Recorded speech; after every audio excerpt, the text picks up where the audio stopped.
Hello everyone, बेटा start कर रहे हैं हम लोग मॉलिक्यूलर बेसिस ऑफ इनहेरिटेंस का लेक्चर नंबर 6 है। और कल हमने लेक्चर 5 में डीएनए रेप्लिकेशन पढ़ा था और आज हम उसको रिवाइज करके आगे बढ़ जाएंगे। तो कल थोड़ा सा बेटा इशू था, आईज में पेन था, आज भी है पर कोई दिक्कत नहीं है हमें, क्योंकि आपका सिलेबस कराना है और आपको भी करना है। और मैं फिर बोल रहा हूं आपको कि हमारी प्रायोरिटी हर हाल में यह है कि आपको टाइम पर सिलेबस कराएं ताकि आप रिवीजन कर सकें।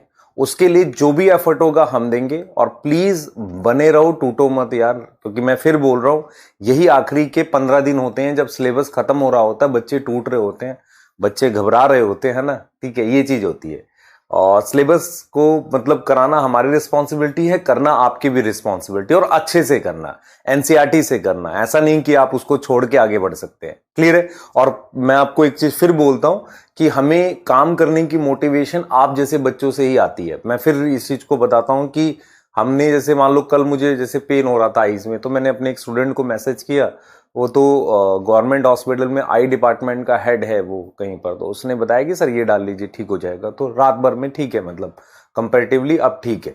तो फिर हमने कहा कि चलो ठीक है, मॉर्निंग में उठ के बच्चों के लिए एक लेक्चर रिकॉर्ड करते हैं और मतलब ये चीज समझते हैं कि यार हम एक भी दिन रेस्ट करेंगे तो काफी सारे बच्चों का नुकसान होगा।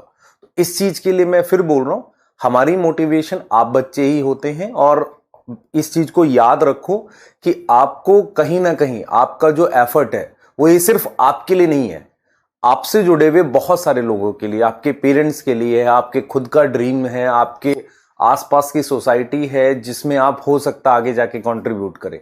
तो प्लीज अपना एफर्ट बढ़ाओ, घटाओ मत। यहां पर कोई ऐसा पॉइंट नहीं है कि आपका सिलेक्शन नहीं हो सकता। मैं हमेशा बिलीव करता हूं इस बात को कि अभी भी आप में से सारे बच्चे सिलेक्ट हो सकते हैं और पूरा एफर्ट करेंगे तो बिल्कुल होगा। क्लियर है? ये वो पॉइंट नहीं है जहां आप टूट जाओ, अभी वो लाइफ का समय ही नहीं है। इसमें लाइफ में बहुत कठिन समय भी आते हैं, बहुत इजी टाइम भी आएगा। जो एक चीज है बेटा जिसे हम कहते हैं बदलाव, जो हमेशा रहता है। तो जो ये मुश्किल टाइम चल रहा है जहां इतना एफर्ट करना पड़ रहा है अपने मतलब गोल के लिए, हमेशा थोड़ी रहेगा। जब आप अचीव कर लोगे तो थोड़ा लाइट टाइम भी आएगा। वो मेडिकल कॉलेज में आप आराम से एकदम मस्त लाइफ जी रहे होगे, वो भी टाइम तो आएगा। उसके बाद फिर आप डॉक्टर बन जाओगे तो फिर मतलब हो सकता है और इजी टाइम आए, आप अच्छा कर रहे हो कहीं किसी मतलब पार्ट में लाइफ के। तो इस चीज को ऐसे लो, है ना, ये वो टाइम है, निकल जाएगा, बस एफर्ट करना। ठीक है, चलिए स्टार्ट करते हैं। और लेक्चर में सबसे पहले मैं क्या क्या पढ़ाऊंगा आपको बता देता हूं। आज मेरा गोल है को ट्रांसक्रिप्शन पढ़ाने का। ठीक है, ट्रांसक्रिप्शन पढ़ाएंगे। ठीक है, और सबसे पहले मैं चाह रहा हूं कि रिवीजन कर लो डीएनए रेप्लिकेशन की।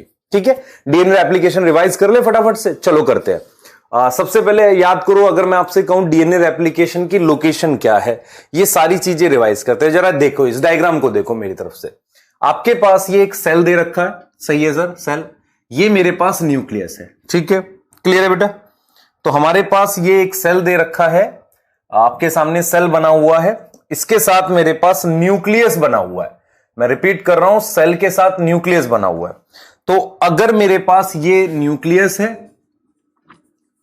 इसके अंदर ये डीएनए है, तो अगर आपसे पूछा जाए डीएनए रेप्लिकेशन की लोकेशन क्या है, तो आप कहोगे इनसाइड न्यूक्लियस।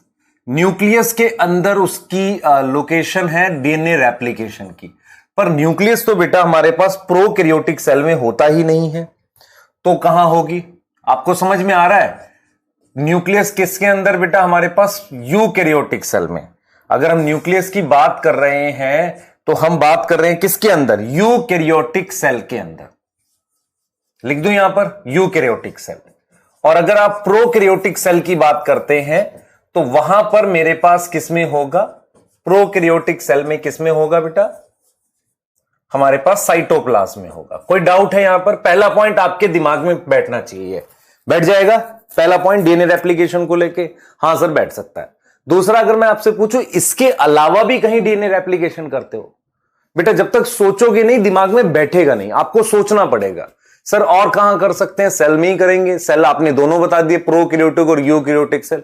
कोई ऑर्गेनल है आपके पास जिसमें अपना डीएनए होता है? हां है, माइटोकॉन्ड्रिया और क्लोरोप्लास्ट। तो मेरे पास माइटोकॉन्ड्रिया का क्या? मैट्रिक्स, है ना। माइटोकॉन्ड्रिया का क्या? मैट्रिक्स। और क्लोरोप्लास्ट का क्या? स्ट्रोमा। क्लोरोप्लास्ट का क्या होगा बेटा, स्ट्रोमा होगा। ठीक हो गई बात। तो क्लोरोप्लास्ट के हम किस में करेंगे, स्ट्रोमा में डीएनए रेप्लिकेशन करेंगे। ठीक है सर। अब आ जाओ जरा, फेज क्या है डीएनए रेप्लिकेशन का, मतलब किस फेज में डीएनए रेप्लिकेशन करते हैं। तो जरा एक बार फटाफट से हम देखते हैं। जो यहां पर हमने मान लो ये डीएनए है ऐसे, तो मुझे अगर किस फेज में डीएनए रेप्लिकेशन करनी, जरा ये देखो, मैंने ये सेल साइकिल बनाई। ठीक है, ये मेरे पास एम फेज है, ये G1 है, ये S है और G2 है। तो डीएनए रेप्लिकेशन सेल साइकिल के S फेज में होती है। ठीक है, G1 के बाद जब हम ऑलरेडी क्या करते हैं, सेल की ग्रोथ करा लेते हैं, तब होती है। अगर मैं प्रोकैरियोटिक सेल की बात करूं तो उसमें हम लिखते हैं प्रायर टू फिजन, डिवीजन से पहले। तो अगर मैं यहां पे बात कर रहा हूं, मैं अगर आपको यहां पे बात कर रहा हूं तो मैं यहां लिख रहा हूं S फेज, और प्रोकैरियोटिक सेल में मैं लिख रहा हूं प्रायर टू फिजन। क्या लिख रहा हूं मैं, प्रायर टू फिजन लिख रहा हूं, फिजन से पहले। ठीक है, डीएनए रेप्लिकेशन का मतलब है हम कॉपी बना रहे हैं, कॉपी ऑफ डीएनए फॉर्म कर रहे हैं, है ना। ऑलरेडी एक डीएनए है, उसकी कॉपी बना रहे हैं ताकि हम दो डॉटर सेल में डिवाइड कर सके। दो डॉटर सेल को हम कॉपी दे देंगे, ईच कॉपी इज प्रोवाइडेड, है ना। हर एक कॉपी जो होगी वो डॉटर सेल को हम दे देंगे। यहां तक कोई डाउट नहीं होना चाहिए। तो डीएनए रेप्लिकेशन एस फेज में होता है। हमारे पास कहां होगा बेटा, प्रोकैरियोटिक और यूकैरियोटिक की लोकेशन बता दी। ठीक है, अब आओ जरा हम रेप्लिकॉन की बात करते हैं। मैंने आपको फिर बोला था कि मान लो यूकैरियोट का डीएनए लीनियर होता है। लीनियर मतलब ये जो एंड्स होते हैं ये जुड़े हुए गोल गोलाई में ऐसे जुड़ते नहीं है।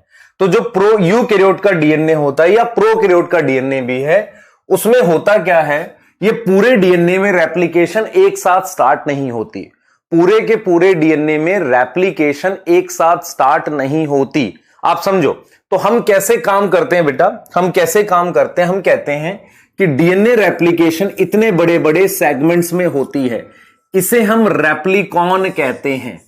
इसे हम क्या बोलते हैं, रेप्लिकॉन कहते हैं। आप समझो इस चीज को, इसे रेप्लिकॉन कहते हैं। क्लियर है, रेप्लिकॉन कहते हैं, ये रेप्लिकॉन है। तो ये हमारे पास रेप्लिकॉन होता है। रेप्लिकॉन क्या होता है, एक ऐसा सेगमेंट जहां पर डीएनए रेप्लिकेशन इंडिपेंडेंट चलेगी। पूरा फोकस मेरी तरफ दे दो। अब डीएनए रेप्लिकेशन का फेज एस फेज, प्रोकैरियोट्स में prior to fission. DNA replication की लोकेशन प्रोकैरियोट्स में साइटोप्लाज्म, यूकैरियोट्स में न्यूक्लियस के अंदर। याद करो साथ के साथ। फिर हम कह रहे हैं कि डीएनए रेप्लिकेशन छोटे छोटे सेगमेंट्स में होती है, जिसे हम रेप्लिकॉन कहते हैं। अब ये जो रेप्लिकॉन है उसके सेंटर में ओरिजिन होता है, और फिर एंड पर क्या होता है, टर्मिनस। एक बच्चा पूछ रहा था सर सिर्फ 2 टर्मिनस होते हैं। हाँ बेटा, एक रेप्लिकॉन पे 2 होते हैं, बाकी तो बहुत सारे हो सकते हैं ना। ऐसे बहुत सारे हो सकते हैं। हम इसका और इसका ऐसे करके बना रहे हैं, तो वैसे तो 2 टर्मिनस होते हैं। ठीक है, 2 टर्मिनस का मतलब ये नहीं है कि एक यहां एक यहां, नहीं। हर एक रेप्लिकॉन का 2 टर्मिनस होता है, यहां भी टर्मिनस है। अब ओरिजिन क्या होता है, जहां डीएनए खुलता है।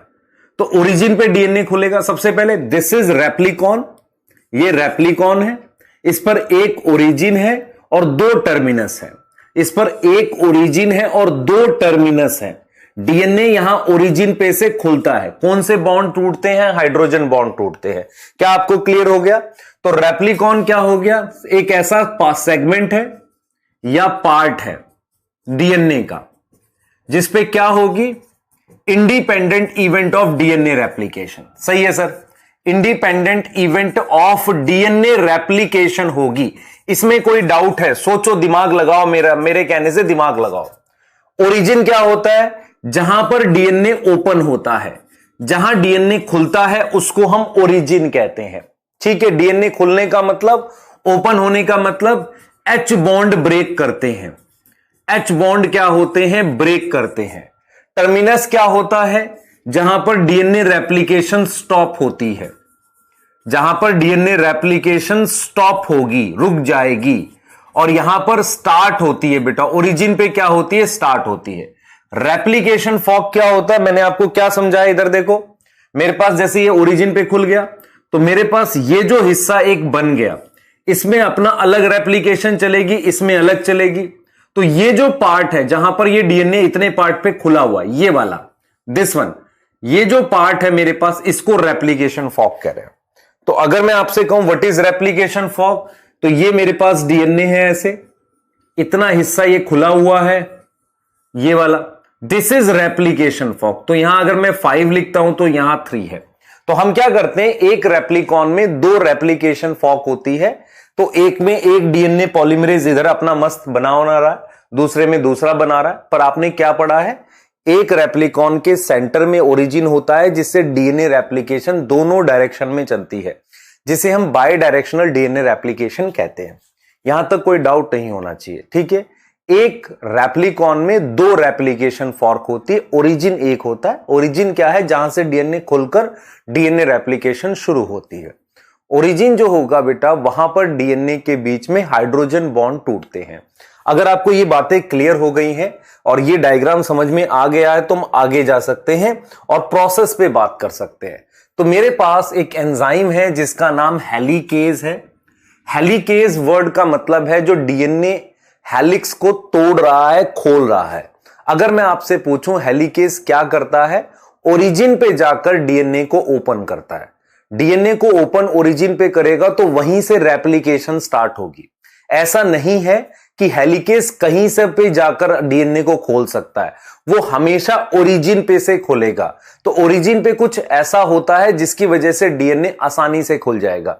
अगर आपको जेनेटिक्स समझ आ रखी है तो आप खुद भी सोच सकते हो कि ओरिजिन पे ऐसा क्या होगा, मतलब क्या हो सकता है। ओरिजिन पर ए और टी ज्यादा होंगे जी और सी के कंपैरिजन में। ए और टी वाले सीक्वेंस जो है उनमें 2 हाइड्रोजन बॉन्ड होते हैं, जी और सी में 3 होते हैं। अगर ए और टी ज्यादा होंगे तो ओरिजिन पर डीएनए खुलना आसान होगा।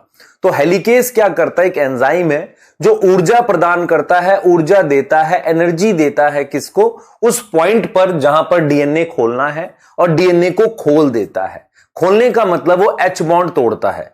क्या ओरिजिन के अलावा हेलिकेज कहीं और खोलता है डीएनए को? कभी नहीं खोलेगा। तो हेलिकेज हमेशा डीएनए को कहां खोलता है? ओरिजिन पे खोलता है।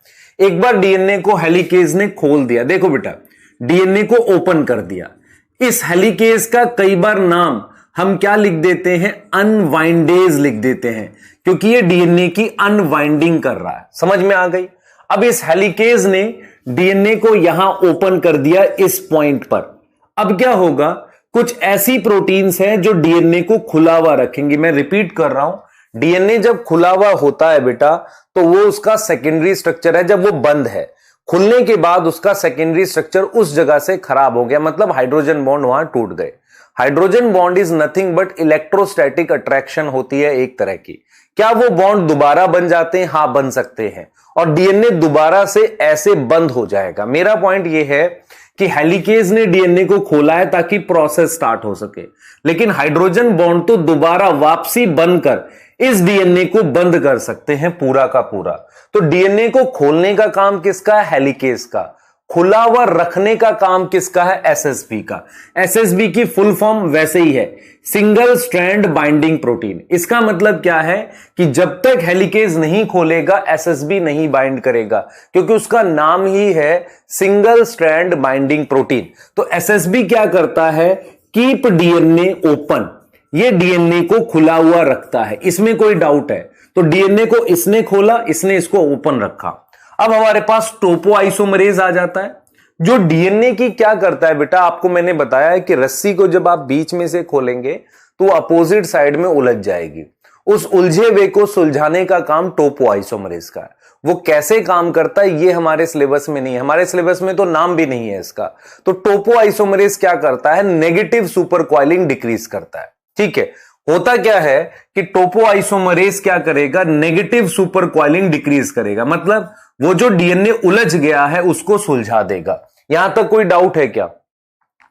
दिमाग चलाओ बेटा, यहां तक कोई डाउट नहीं होना चाहिए। तो हमने यहां पर क्या किया है, समझो ध्यान से। हमने हेलिकेज से डीएनए को खोल दिया है, ठीक है। एसएसबी ने क्या किया है, डीएनए को खुला हुआ रखा है। टोपोआइसोमरेज क्या करेगा, डिक्रीज करेगा नेगेटिव सुपर कॉइलिंग, डिक्रीज करेगा negative super coiling. Negative super coiling को डिक्रीज करने का काम किसका है, टोपोआइसोमरेज का। कोई डाउट है तो बता दो, सोचो, दिमाग लगाओ अपना। टोपोआइसोमरेज नेगेटिव सुपर कॉइलिंग करेगा। तो डीएनए हमने पहले खोल दिया, हमेशा याद रखो, डीएनए रेप्लिकेशन के लिए डीएनए का सिंगल स्ट्रैंड होना जरूरी है। सारा का सारा डीएनए एक बार में नहीं खोलते। रीजन क्या है? उतनी एनर्जी नहीं होती। खोलने का काम डीएनए को हेलिकेज का है। एसएसबी सिंगल स्ट्रैंड रखेगा और topoisomerase negative supercoiling decrease करेगा। अब मैं यहां से आपको एक चीज क्लियर करता हूं। आपको एक वर्ड किसी किसी बुक्स में मिल जाता है, पैकेज में मिल जाता है, डीएनए गायरेज। असल में क्या होता है? हेलिकेज और टोपो आइसोमरेज की जगह प्रोकैरियोट्स में एक सिंगल एंजाइम होता है जिसका नाम डीएनए गायरेज होता है। मैं लिख देता हूं इस बात को।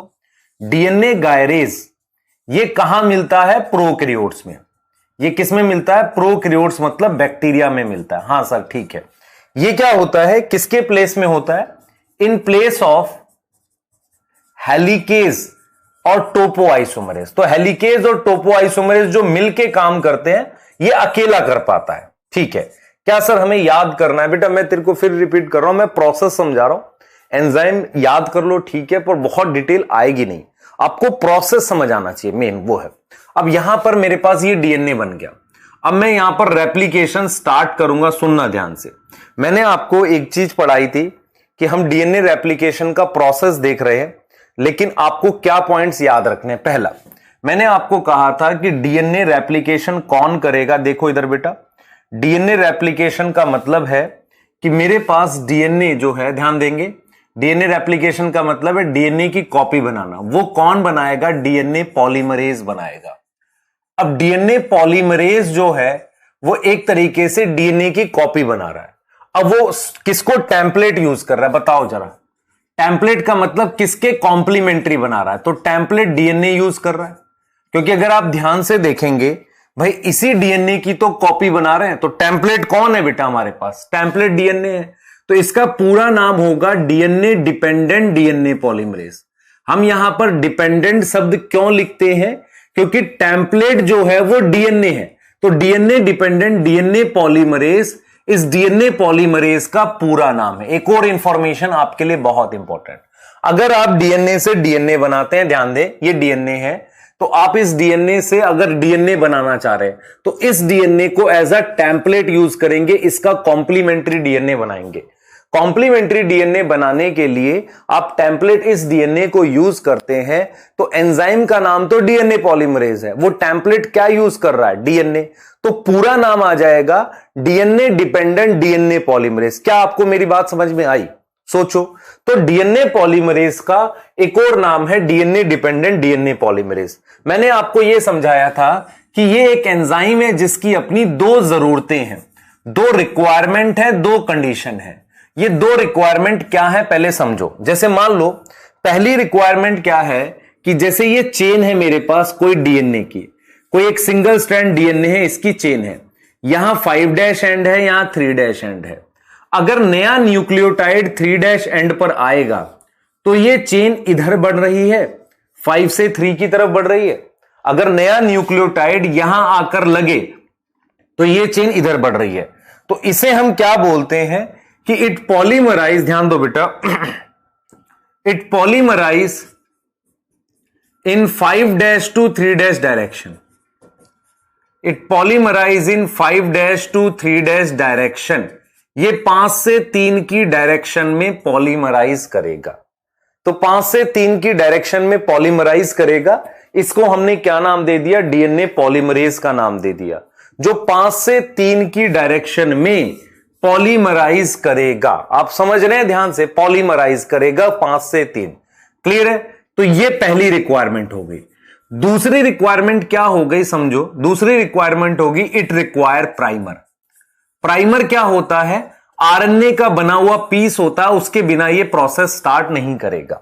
तो अगर हम ध्यान से देखें, मेरे पास समझो ध्यान से बेटा, ये देखो डीएनए पॉलीमरेज एक तो 5 से 3 बनाएगा, दूसरा उसको प्राइमर चाहिए। तो हमने यहां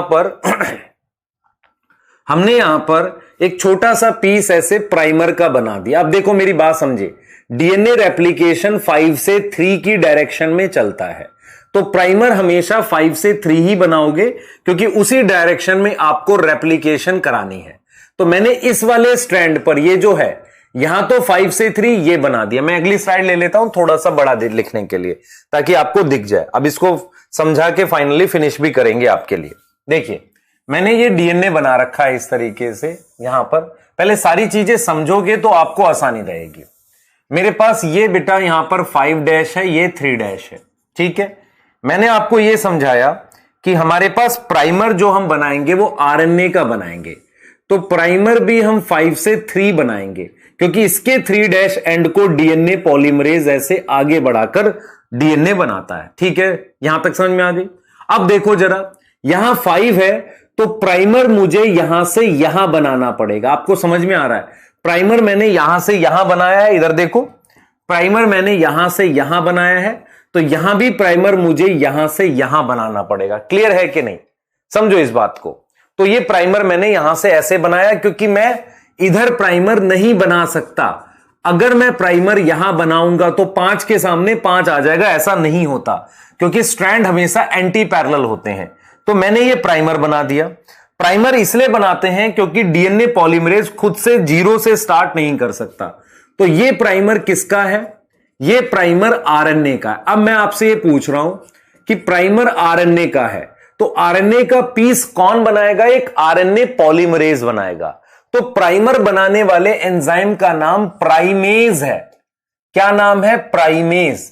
तो प्राइमेज वो है जो यहां और यहां प्राइमर बना रहा है, तो वो एक प्रकार का आरएनए पॉलीमरेज होता है।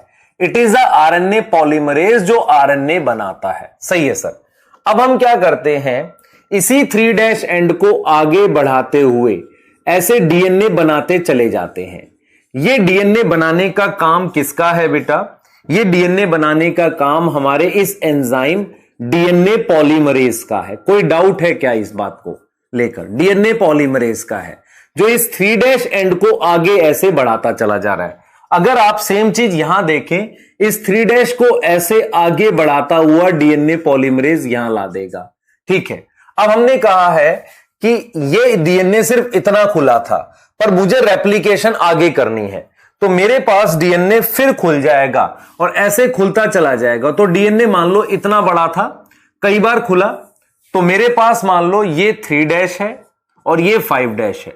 मैंने कहा था बेटा कि यहां पर प्राइमर मैंने ऐसे 5 से 3 बनाया और यहां पर प्राइमर मुझे बीच में बनाना पड़ा था ऐसे 5 से 3।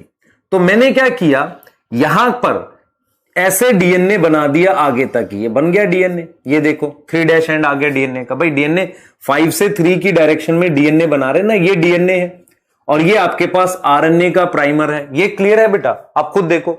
अब ये मैंने इसका भी 3' एंड यहां बढ़ाकर डीएनए बना दिया। अब मैंने कहा कि चलो एक बार फिर से प्राइमर बनाते हैं, तो यहां प्राइमर बनाना पड़ेगा। क्यों बनाना पड़ेगा? ये डीएनए पहले यहां तक खुला था, अब जब ये आगे खुला तो मुझे इस वाले पर फिर प्राइमर बनाना पड़ेगा। रीजन क्या है? मैं अगर डीएनए रेप्लिकेशन इस वाले पे देखो, इस इधर ऐसे हो रही है, इस डायरेक्शन में हो रही है, इसमें इधर हो रही है, क्योंकि डीएनए हमेशा कैसे चलता है? 5 से 3 की तरफ चलता है। मैं इसकी बात नहीं कर रहा, मैं नए स्ट्रैंड की बात कर रहा हूं। ये 5 से 3 चल रहा है इधर, ठीक है। तो मुझे 5 से 3 चलाने के लिए यहां पर दोबारा से प्राइमर बनाना पड़ा और फिर इसके 3' एंड को ऐसे आगे बढ़ाऊंगा। समझ आ रहा है? लेकिन इसमें कोई प्रॉब्लम नहीं है, ये तो 3' एंड ऑलरेडी है, यहां पर 3' एंड ऑलरेडी है, इसको बढ़ाते हुए जा सकते हैं। इसीलिए हम इस वाली डीएनए रेप्लिकेशन को क्या बोल रहे हैं? This is continuous. कॉन्टिन्यूअस क्यों है? क्योंकि मैंने यहां पर एक ही बार प्राइमर बनाया, प्राइमर सिर्फ एक बार बनाया प्राइमर, और जरूरत नहीं है। तो ये जो प्राइमर आपके पास है, ये एक बार बनाने के बाद मुझे 3' एंड मिलता रहेगा, उसी को मैं आगे बढ़ाता रहूंगा। पर यहां पर क्या है बेटा, ये एंड यहां 5' था, मैं इधर थोड़ी जा सकता हूं, मुझे इधर आना पड़ेगा। 5 से 3 बनाना है तो मुझे ये प्राइमर फिर बनाना पड़ेगा। तो जितनी बार ये डीएनए आगे खुलेगा उतनी बार यहां प्राइमर बनेगा। तो ये कॉन्टिन्यूअस डीएनए सिंथेसिस हो गई। यहां डीएनए सिंथेसिस लगातार चल रही है। यहां डीएनए सिंथेसिस कैसी हो गई? डिसकॉन्टिन्यूअस। अब अगर मैं यहां पर डिसकॉन्टिन्यूअस डीएनए सिंथेसिस लिख रहा हूं, सुन लो ध्यान से, डिसकॉन्टिन्यूअस क्यों है? रिपीटेड प्राइमर बनाने की वजह से, बार बार प्राइमर बनाने की वजह से डीएनए जो है वो डिसकॉन्टिन्यूअस है। डिसकॉन्टिन्यूअस डीएनए सिंथेसिस कह दिया हमने। ठीक है बेटा, यहां तक भी समझ में आ गई? ठीक है। अब जब हम फाइनल डायग्राम देखेंगे तो फाइनल डायग्राम में कुछ ये सिचुएशन दिखेगी आपको, ध्यान से देखना। ये देखो, ये 3' था, ये 5' था। हमने कहा कि मुझे इस वाले पर एक ही बार प्राइमर बनाना पड़ेगा 5 से 3, क्योंकि मुझे डीएनए रेप्लिकेशन लगातार चल सकती है। 3' एंड मिलता रहेगा, मैं उसको बढ़ाता हुआ चला जाऊंगा। तो डीएनए रेप्लिकेशन यहां कॉन्टिन्यूअस है। कैसी है? लगातार चल सकती है। ठीक है बेटा। फिर मैंने कहा कि यहां पर मैंने एक प्राइमर बनाया था 5 से 3, उसके 3' एंड को मैंने ऐसे आगे बढ़ाया था। फिर मैंने दोबारा प्राइमर बनाया 5 से 3 और फिर मैंने उसके 3' एंड को इस तरीके से आगे बढ़ाया था। ठीक है, तो मेरे को प्राइमर बार बार बनाना पड़ा। बार बार क्यों बनाना पड़ा? क्योंकि डीएनए एक बार में सारा नहीं खुलता। ठीक है, तो अगर आपसे कोई सवाल, अच्छा अब आप ये चीज समझ में आ गई, तो ये कॉन्टिन्यूअस हो गया। कॉन्टिन्यूअस होने के लिए इसको हम कौन सा डीएनए सिंथेसिस कह रहे हैं बेटा? ये लीडिंग स्ट्रैंड है। लीडिंग मतलब ये लीड कर रहा है, क्योंकि इसको कोई रोक नहीं रहा, ये अपना मस्त आगे बढ़ रहा है।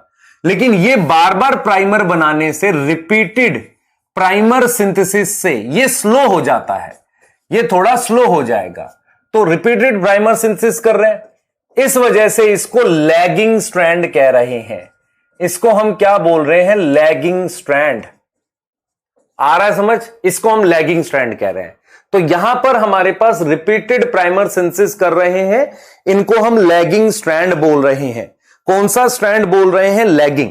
क्लियर है? और ये कौन सा हो गया? डिसकॉन्टिन्यूअस। ये कौन सा हो गया? Discontinuous DNA synthesis. Discontinuous DNA synthesis हो गया। कोई डाउट है इसमें? बता दो मुझे। तो यहां पर मेरे पास डिसकॉन्टिन्यूअस डीएनए सिंथेसिस है। क्लियर है? रिपीटेड प्राइमर सिंथेसिस कर रहे हैं, लैगिंग स्ट्रैंड है। और यहां पर मेरे पास कॉन्टिन्यूअस डीएनए सिंथेसिस है। क्लियर हो गई बात? अब मेरे को बताओ, ये वो पॉइंट था जहां ओरिजिन था। याद करो, ओरिजिन सेंटर में था ना, ये सेंटर था। और ये जो पॉइंट होता है ना, ये, इसे हम रेप्लिकेशन फॉर्क कहते हैं, क्योंकि यहीं पर रेप्लिकेशन चल रही होती है। भाई इतने एरिया में रेप्लिकेशन चल रही है ना, इसे हम रेप्लिकेशन फॉर्क कहते हैं। आप अगर ध्यान से देखो, इस वाले स्ट्रैंड पर डीएनए रेप्लिकेशन इधर हो रही है, तो लैगिंग स्ट्रैंड जो है उसमें डीएनए रेप्लिकेशन ये ओरिजिन की तरफ हो रही है। देख पा रहे हो? ये किसकी तरफ हो रही है? ओरिजिन की तरफ हो रही है। क्लियर है? और अवे फ्रॉम रेप्लिकेशन फॉर्क हो रही है। तो क्वेश्चन ये आया था नीट में, ये पूछा था उन्होंने डायरेक्शन को लेके, दिशा को लेके। मैं कल जो क्लास रहेगी उसमें यहां तक के पीवाईक्यूज भी कराऊंगा आपको। तो देखो इसमें क्या हो रहा है। इसमें डीएनए रेप्लिकेशन की जो दिशा है, डायरेक्शन है, वो डायरेक्शन क्या है? आप सोचो, किस वाले की बात कर रहा हूं? इस वाले पे, away from replication fork. Away from replication fork. और किसकी तरफ? Towards origin. Towards origin, origin की तरफ। ठीक है, किसकी तरफ? ओरिजिन की तरफ। यहां तक समझ में आ रहा है? ओरिजिन की तरफ, अवे फ्रॉम रेप्लिकेशन फॉर्क। अब हम यहां पर क्या कर रहे हैं? यहां की बात कर रहे हैं, इस वाले की बात कर रहे हैं। तो ये ओरिजिन अगर यहां था, सेंटर था ना, ओरिजिन यहीं था, तो यहां पर इधर हो रही है। तो away from origin towards replication fork. Directions clear है? ऐसे पूछेगा। अच्छा मुझे एक चीज बताओ, रेप्लिकेशन फॉर्क खुद मूव करती है ना दूर की तरफ? वो तो दूर जाती है ना, एंड टर्मिनस की तरफ जाती है। अब मुझे एक चीज यहां पर और लिख देता हूं मैं।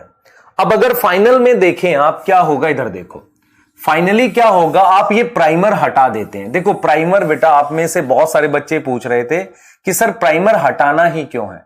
बेटा हम डीएनए रेप्लिकेशन कर रहे हैं, डीएनए की कॉपी बना रहे हैं। तो डीएनए में आरएनए क्या करेगा? आरएनए तो अनस्टेबल होता है, छोटा सा पीस अनस्टेबिलिटी नहीं ला देगा। तो मैंने क्या किया, यहां जब प्राइमर हटा देता हूं तो मेरे पास ये छोटे छोटे पीस डीएनए के रह जाते हैं। ये मेरे पास डीएनए के छोटे छोटे पीस रह जाते हैं ऐसे। ये प्राइमर हटाने के बाद की बात कर रहा हूं। जैसे मैं आपसे कहूं कि मेरे पास यहां था प्राइमर, इसका प्राइमर यहां था ना, ये वाला, इसका प्राइमर यहां था।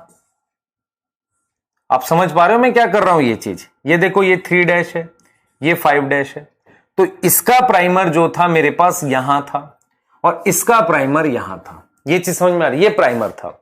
अब यहां पर हमने प्राइमर यहां बनाया था और ये डीएनए था, ऐसे लगा था। तो जो लैगिंग स्ट्रैंड होता है ना, उसमें आपको प्राइमर हटाना पड़ेगा। समझो ध्यान से, लैगिंग स्ट्रैंड जो है बेटा, उसमें आपको प्राइमर हटाना पड़ेगा। आपको ये प्राइमर हटाना पड़ेगा। तो जब आप प्राइमर हटा दोगे, तो डीएनए के ये छोटे छोटे फ्रैगमेंट, बड़े फ्रैगमेंट होते हैं, चलो में प्राइमर छोटा होता है बहुत, ऐसे फ्रैगमेंट आ जाते हैं। इन फ्रैगमेंट को हम नाम देते हैं ओकाजाकी फ्रैगमेंट। इन फ्रैगमेंट को हम क्या नाम देते हैं? ओकाजाकी, एक जापानीज साइंटिस्ट के नाम पे है। क्लियर है? ओकाजाकी।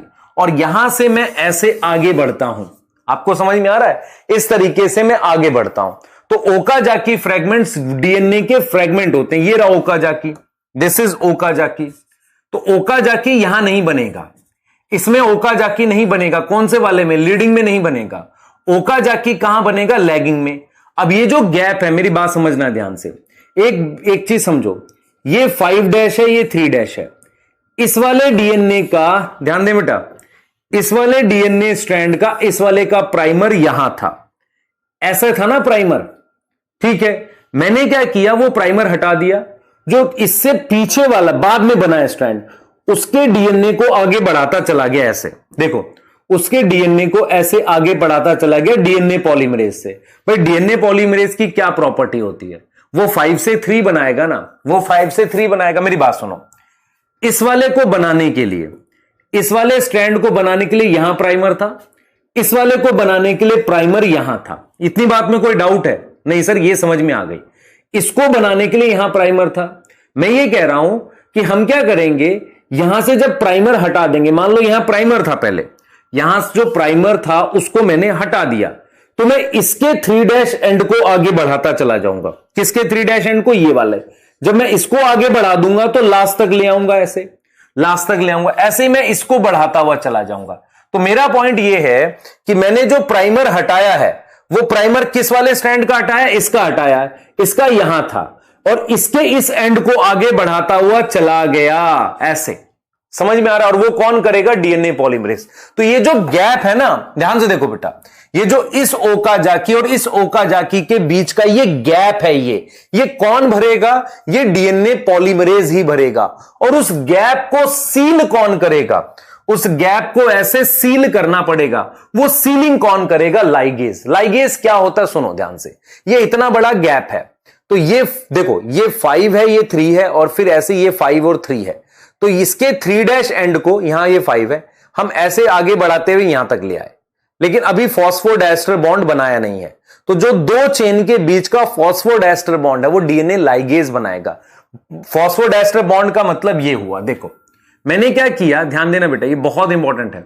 मैंने क्या किया, ये देखो, ये वाला ओकाजाकी है, ये 5' से, ये 5' से 3', ये ओकाजाकी है, ये वाला। मैं आपको ये समझाने की कोशिश कर रहा हूं कि जैसे मैंने इसके 3' एंड को बढ़ाकर यहां तक ले आया, ये 3' एंड को बढ़ाकर मैं यहां तक ले आया, समझना, जैसे ये 3' एंड को बढ़ाकर यहां तक ले आया। अब ये जो मुझे इनके बीच में बॉन्ड बनाना है, दोनों चेन पास में आ गई, ये वाला 5' एंड है, ये 3' एंड है, ये पास में आ गए। इनके बीच में सीलिंग करनी पड़ेगी, मतलब ये दो चेन को ऐसे जोड़ना पड़ेगा फॉस्फोडाइस्टर, ये लाइगेज करेगा। तो ये चीजें आपको बताई थी मैंने, और ये आपके डीएनए रेप्लिकेशन के लिए था। मैंने कहा था हेलिकेज, इनके नाम लिख लेना। अब मैं चाह रहा हूं कि आप एक एक के आंसर खुद लिखो। मैं आपको एक्सप्लेन कर रहा हूं, खुद से सोच के लिखना, सिर्फ सुन लो फिर खुद लिखोगे तो आपको आ जाएगा। Which bond break by helicase? कर सकते हो, बिल्कुल कर सकते हो, ठीक है। मैं आपको आंसर लिख के दे भी दूंगा, पर आप खुद से कॉपी में कोशिश करो, ट्राई करो कि आपको बात समझ में आ रही है। फिर प्राइमर सिंथेसिस बाय एंजाइम, उसका नाम लिखना है, प्राइमर कौन बनाता है। Why we need primer of RNA not DNA? भाई प्राइमर किस एंजाइम ने बनाया वो लिखो, ठीक है। भाई प्राइमर जो है वो आरएनए का क्यों है, डीएनए का क्यों नहीं है?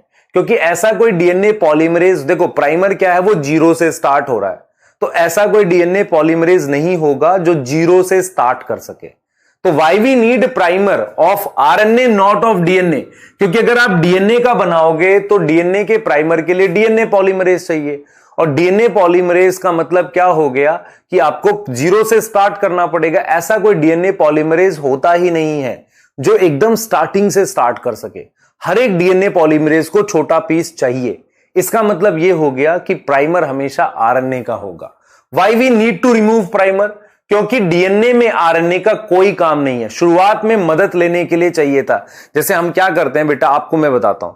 मान लो आप क्या करो कि जैसे कोई चीज मान लो आपके पास ये बेस है, इस बेस पर आपने, ध्यान सुनेंगे, इस बेस पर आपने वो करना है, बर्फ जमानी है। जैसे मान लो होती है ना जो ट्रे होती है, भाई ट्रे पे बर्फ कैसे जमाते हो? प्लास्टिक की ट्रे होती है, उस पे बर्फ जमा लेते हैं। तो क्या हम ट्रे खाते हैं? नहीं।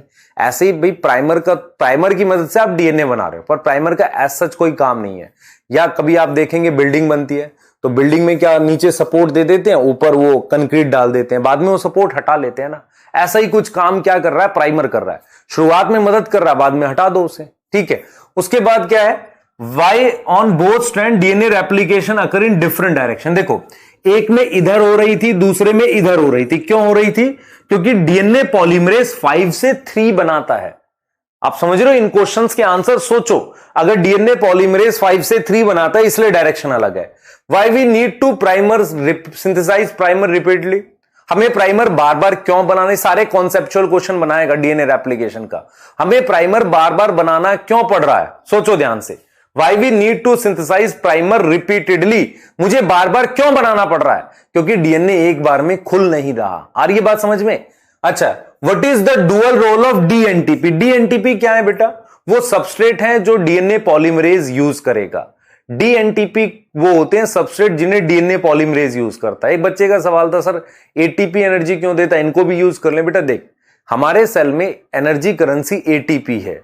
एटीपी में बॉन्ड कौन से होते हैं? फॉस्फो एनहाइड्राइड होते हैं। सेम जीटीपी, टीटीपी, सीटीपी में होंगे, पर हम उनको यूज क्यों नहीं करते? क्योंकि अबंडेंस नहीं है। अबंडेंस का क्या मतलब? उतने होते नहीं है। हमारे सेल में एटीपी होता है, एटीपी में शुगर होती है, राइबोज, वो वाला एटीपी होता है। तो ये सब डीएनए रेप्लिकेशन में मदद करते हैं, क्योंकि बॉन्ड इन सब में फॉस्फो एनहाइड्राइड ही टूट रहा है, ठीक है। तो दो काम करते हैं, एक तो एनर्जी देते हैं, दूसरा सबस्ट्रेट की तरह से। Give another name of DNA polymerase? DNA dependent DNA polymerase, याद रहेगा? बोलो। ठीक है सर। वो विल रिमूव प्राइमर? प्राइमर कौन हटाता है बेटा? प्राइमर डीएनए पॉलीमरेज ही हटाता है। आपको इसके मैकेनिज्म नहीं करने। प्राइमर देखो क्या है, जैसे ये डीएनए 5 से 3 है, यहां आगे प्राइमर लगा होता है, तो इस प्राइमर को हटाने का काम किसका है? डीएनए पॉलीमरेज का। फिर उस गैप को फिल करेगा, जब ओकाजाकी फ्रेगमेंट के बीच के गैप भी डीएनए पॉलीमरेज फिल करेगा, लेकिन सीलिंग का काम किसका है? लाइगेज का। ठीक है, क्लियर हो गई बात? यहां तक एक एक चीज बेटा आपने करनी है। Gap is filled by which enzyme? कौन गैप फिल करता है और कौन सील करता है, ये करना है। ओकाजाकी फ्रेगमेंट क्यों बनते हैं? क्यों बने ओकाजाकी? क्योंकि प्राइमर बनाना पड़ा। और प्राइमर क्यों बनाना पड़ा? क्योंकि डीएनए एक बार में नहीं खुला। From which strand? किस पे फॉर्म ऑन लीडिंग लैगिंग? बताना। Direction of DNA replication, lagging पे लीडिंग पे। ये डायरेक्शन किसको लेके बतानी है? ओरिजिन और रेप्लिकेशन फॉर्क को लेके। अगर आपको ये चीजें आती हैं, अगर इनके आंसर आते हैं, तो कोई भी कॉन्सेप्चुअल क्वेश्चन मैं श्योर हूं गलत नहीं होगा। जिसमें कॉन्सेप्ट पूछेगा, डाटा पूछेगा, लगभग आप ले जाओगे, लगभग आप निपटा ले जाओगे। अच्छा क्वेश्चन भी आएगा, मुश्किल भी आएगा, आप कर ले जाओगे इसको। ठीक है, अगर आपको इन आंसर्स को कर पा रहे हो। अब एक चीज समझ लो ध्यान से, डीएनए पॉलीमरेज की बेटा आपको कुछ फीचर पता होनी चाहिए। सबसे पहले एनसीईआरटी ने क्या क्या पॉइंट्स लिखे हैं, ध्यान से सुनेंगे बेटा। एनसीईआरटी कुछ पॉइंट्स बोलती है, उस पर हम लोग बात करेंगे। सबसे पहले आपको पता है डीएनए रेप्लिकेशन सेमी कंजर्वेटिव होता है। अब यहां पर मन में एक सवाल उठता है, ये सेमी कंजर्वेटिव सिर्फ प्रोकैरियोट्स के लिए है या यूकैरियोट्स दोनों के लिए होता है? डीएनए रेप्लिकेशन में हमेशा एक नया स्ट्रैंड होता है, मतलब पुराना स्ट्रैंड होता है, उसके साथ नया बनता है। तो वन ओल्ड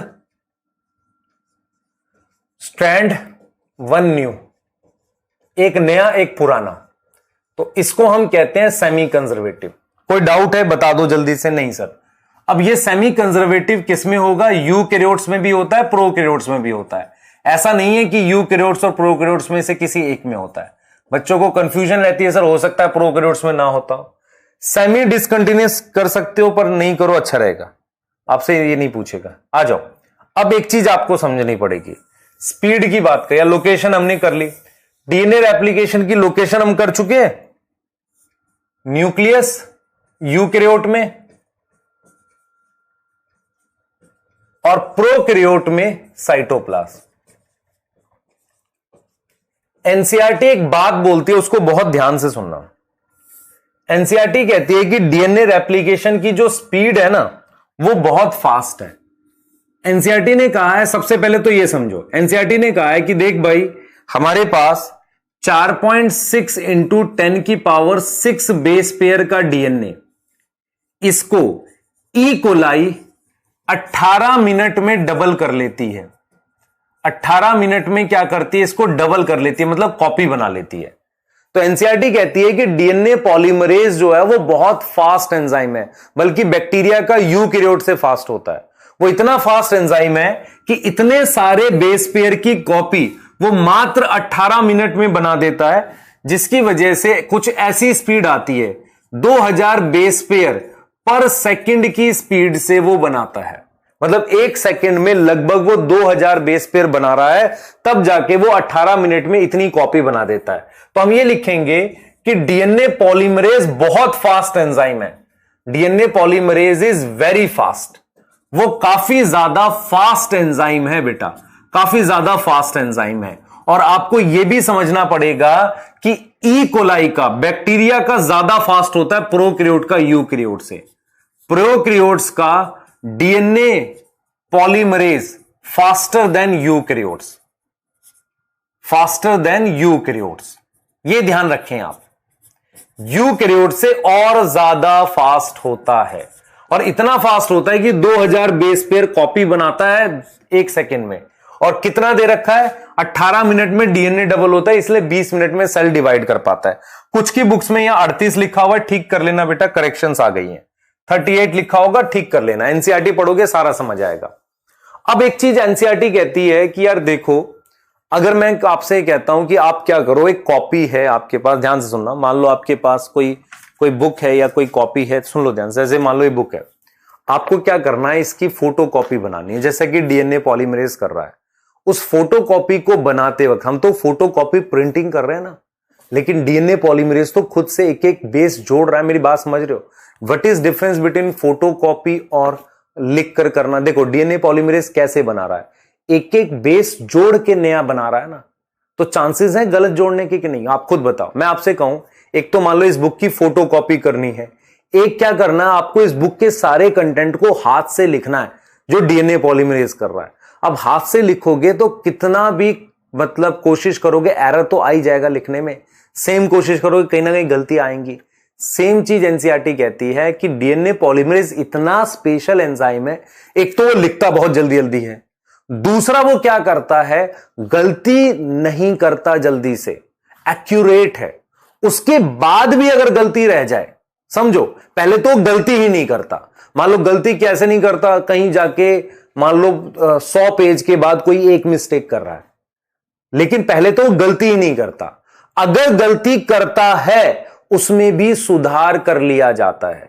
कैसे? लिखे हुए को, जैसे मान लो लिखता हुआ चल रहे हैं, हम लोग लिखते हुए आगे बढ़ रहे हैं, मुझे पता चला यहां गलती हो गई, तो मैं वापसी उसे ठीक करूंगा, फिर लिखना शुरू करूंगा। तो डीएनए पॉलीमरेज इतना ज्यादा एक्यूरेट है, पहला कि वो जनरली क्या करता है, नो मिस्टेक, जनरली वो मिस्टेक नहीं करता इन कॉपिंग। और अगर हो भी जाती है, इफ अगर हो जाती है, तो वो प्रूफ रीडिंग करता है। क्या करता है? प्रूफ रीडिंग, उसे ठीक भी करता है। तो आपको ये कुछ पॉइंट समझ आने चाहिए। स्पीड बहुत है डीएनए पॉलीमरेज की, उसके बाद भी गलतियां कम करता है। आपको खुद पता है, स्पीड बढ़ाओगे गलती बढ़ेगी। स्पीड बहुत है, गलतियां कम करता है, लेकिन अगर हो भी जाती है तो ठीक भी कर लेता है, जिसे हम नाम देते हैं प्रूफ रीडिंग। प्रूफ रीडिंग मतलब जो गलत हुआ उसे ठीक कर देना। ये चीज आपको पता होनी चाहिए। प्रूफ रीडिंग एग्जैक्टली क्या होता है, देखो आप खुद सब समझो। ये डीएनए है आपके पास, दिख रहा है डीएनए? हाँ सर, ये ए के सामने यू, टी के सामने ए, जी के सामने सी, सी के सामने जी, टी के सामने ए के सामने टी। ये हमने पहले प्राइमर बना दिया, अब डीएनए बना रहे हैं। ये आपके पास डीएनए पॉलीमरेज है, पी से लिख रहा हूं पॉलीमरेज। ये ऐसे बनाता हुआ आगे जा रहा है, समझना ध्यान से बेटा। डीएनए पॉलीमरेज इस तरीके से बनाता हुआ, ए के सामने उसने टी जोड़ दिया, फिर टी के सामने ए जोड़ दिया, जी के सामने मान लो उसने क्या जोड़ दिया, सी जोड़ दिया। ये डीएनए पॉलीमरेज ने किया। ये इस तरीके से बनाता हुआ आगे बढ़ रहा है। सही है, ये चीज समझ में आ रही है? ऐसे ये बनाता हुआ आगे बढ़ रहा है। अब होता क्या है, अगर इस सी के सामने गलती से टी जोड़ दिया, टी के सामने गलती से ए जोड़ दिया, ऐसा आ गया। समझ लो मैं क्या कर रहा हूं बेटा, समझना इस चीज को मैं क्या कर रहा हूं। ये मेरे पास डीएनए पॉलीमरेज है, मैं ये कह रहा हूं ये ऐसे बनाता हुआ आगे चलेगा। तो सी के सामने यहां हमने क्या जोड़ना है, जी। टी के सामने ए जोड़ना है, गलती से जी जुड़ गया, और ए के सामने सही जुड़ा है टी, टी के सामने ए जुड़ा है। यहां पर गलती कौन सी है, ये टी के सामने गलती से जी जुड़ गया, ऐसे ये गलत हो गया। आप समझ रहे हो। तो डीएनए पॉलीमरेज ऐसे बनाता हुआ जब आगे जा रहा था ना, उसको पता चला गलती हो गई, फिर वो ये क्या करेगा, इन सबको हटाएगा, इन सबको हटाएगा। सुन लो ध्यान से बेटा, इन सबको हटाएगा जो गलत बने थे, मतलब गलत बनने के बाद बने थे, और इसको ठीक करेगा। जी के सामने, टी के सामने क्या ला देगा, ए ला देगा, फिर ए के सामने टी, टी के सामने ए, ऐसे करेगा। मतलब क्या हुआ, डीएनए पॉलीमरेज ऐसे बनाता हुआ आगे जा रहा है, इस तरीके से आगे बढ़ रहा है। अगर कहीं मिस्टेक हो जाती है, मिस्टेक हो गई, मान लो यहां जी आ गया, इसने टी के सामने गलती से जी जोड़ दिया, तो ये क्या करेगा, डीएनए पॉलीमरेज वापसी आएगा ऐसे, इसको ठीक करेगा और फिर वापसी आगे जाएगा। तो इस तरीके से करता है, इसे कहते हैं प्रूफ रीडिंग। इसे हम क्या कहते हैं, प्रूफ रीडिंग कहते हैं। क्लियर है कि नहीं। प्रूफ रीडिंग कौन करता है, डीएनए पॉलीमरेज खुद करता है, क्योंकि जब वो ऐसे बनाता हुआ आगे जाता है, गलत हो जाता है, ठीक करके फिर वापसी आता है। That is proof reading. क्या हमें मैकेनिज्म करना, नहीं। प्रूफ रीडिंग का सिर्फ मतलब क्या है कि कोई भी error, any error in DNA replication is corrected by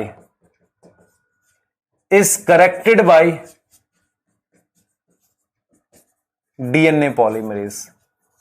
मैं आपसे एक सवाल पूछता हूं, अगर आप मेरे सवाल का जवाब दे पाए तो आपको चीजें क्लियर हो जाएंगी। देखो, ये मेरे पास सेल साइकिल है, M, G1, S और G2। अब सवाल सुनना मेरा बहुत ध्यान से, बहुत ध्यान से सुनना। What is difference between damage repair and proof reading. Proof reading क्या होता है और डीएनए डैमेज रिपेयर क्या होता है, सुनो ध्यान से। अगर आपके ये स्किन सेल्स हैं, इस पे यूवी लाइट पड़ी और डीएनए टूट गया या कुछ उसमें टूट फूट हो गई, उसे ठीक करने को डैमेज रिपेयर कहते हैं। वो कब होता है, जीवन फेज में। तो जीवन फेज में डैमेज रिपेयर होता है, समझ रहे हो, डैमेज रिपेयर होता है। लेकिन जब आप कॉपी करते हुए गड़बड़ करते हो, तब प्रूफ रीडिंग होती है। प्रूफ रीडिंग और डैमेज रिपेयर में फर्क है बेटा, समझ लो ध्यान से मैं क्या बोल रहा हूं। डैमेज रिपेयर क्या है कि जब डीएनए पर यूवी लाइट पड़ी, वहां से वो टूट गया, कोई बेस जो है वो खराब हो गया। कब खराब हुआ, जीवन फेज में या G2 में हो सकता है। तो कभी भी डीएनए जब ऑलरेडी बना हुआ है, उसमें कुछ गड़बड़ हो जाए बाहर से, उसे ठीक करने को कहते हैं डैमेज रिपेयर। आप समझ रहे हो। प्रूफ रीडिंग कब होता है, जब डीएनए रेप्लिकेशन हो रही है, दोनों में फर्क है। तो प्रूफ रीडिंग हमेशा कौन से फेज में होगी, एस फेज में होगी। डैमेज रिपेयर कब होगा, G1 फेज में। थोड़ा सा लेवल हल्का सा बढ़ा, समझ में आई कि नहीं आई, सोचो, दिमाग में लगाओ। बनाते वक्त ठीक करेंगे प्रूफ रीडिंग, बने बनाए में गड़बड़ हो गई, दैट इज डैमेज रिपेयर। समझ रहे हो मैं क्या बोल रहा हूं। जैसे मान लो ये बुक है तुम्हारे पास, अब ये बुक ऑलरेडी डीएनए है, इसके किसी पेज को डैमेज हो जाए, मान लो पेज ये फट जाए, अब इसको रिप्लेस करूं मैं, that is damage repair.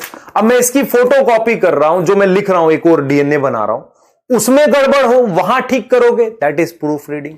Clear है, ठीक है। आओ बेटा लास्ट चीज देखते हैं, बस इसकी लास्ट चीज ये है कि आपको प्रोकैरियोट और यूकैरियोट डीएनए रेप्लिकेशन में डिफरेंस पता होना चाहिए। पहले सुन लो ध्यान से।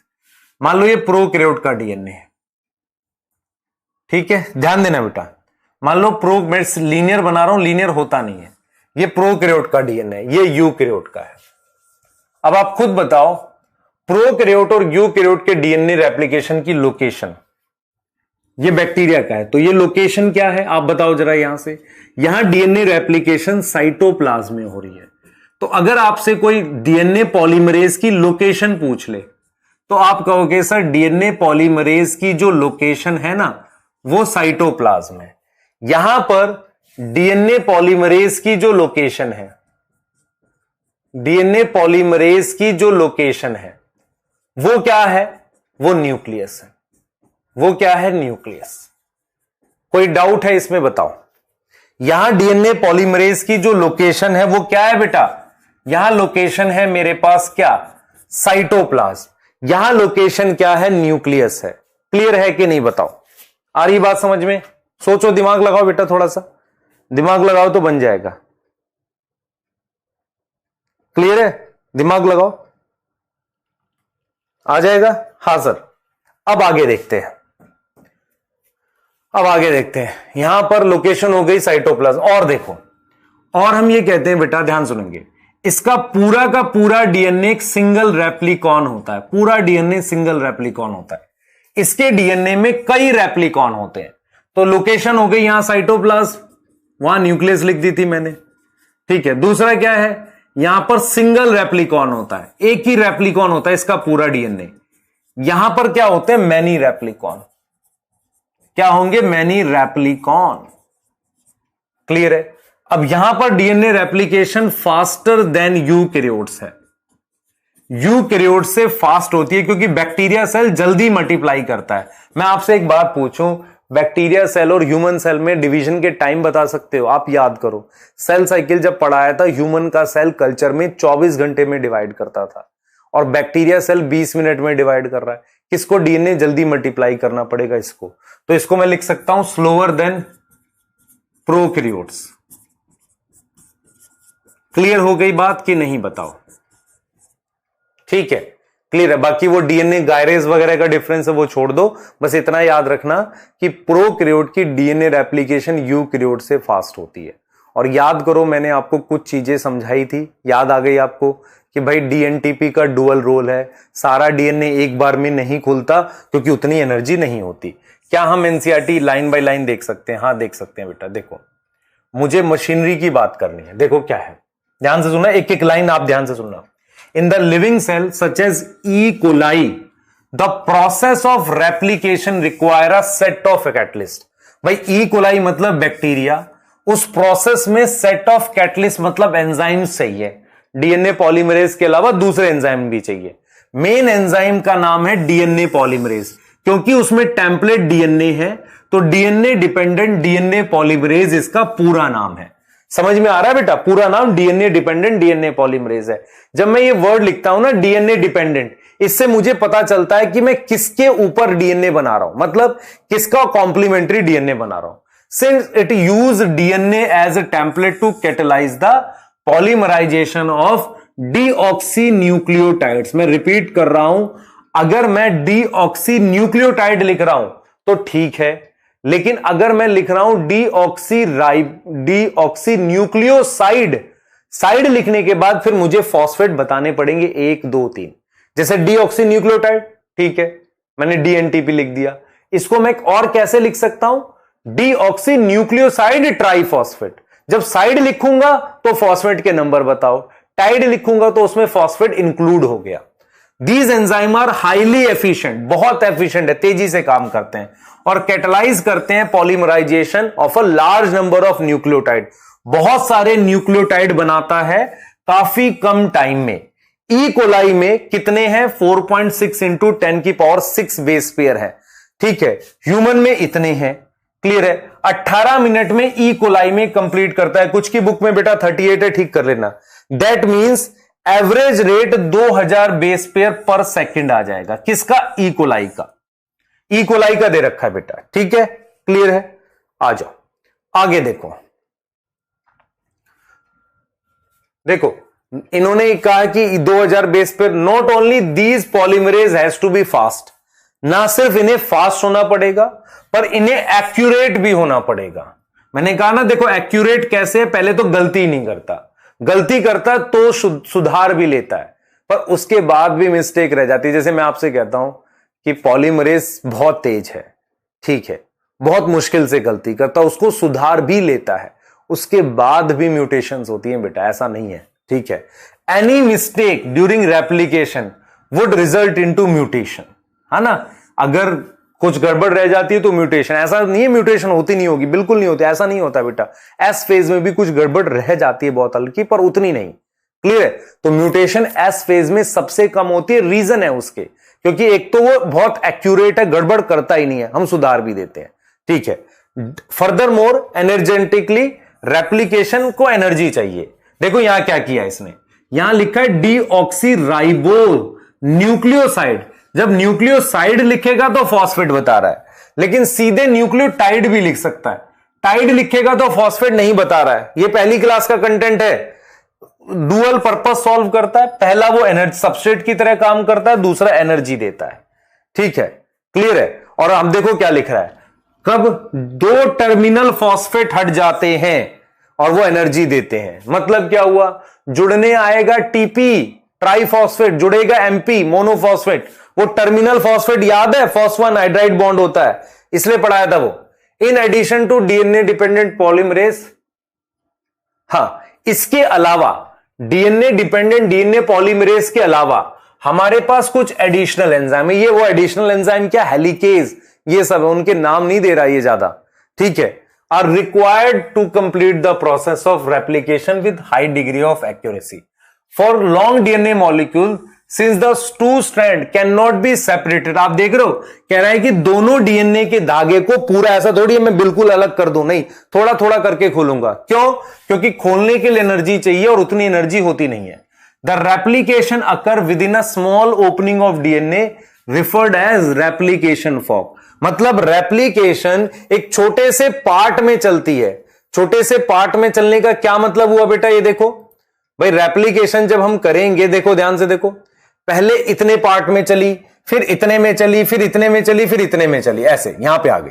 तो रेप्लिकेशन एक छोटे छोटे पार्ट्स में चलती है, जिन्हें हम क्या नाम देते हैं, रेप्लिकेशन फॉर्क नाम देते हैं, ये रहा।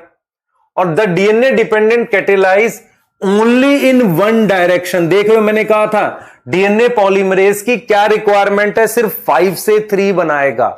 This create some additional complication.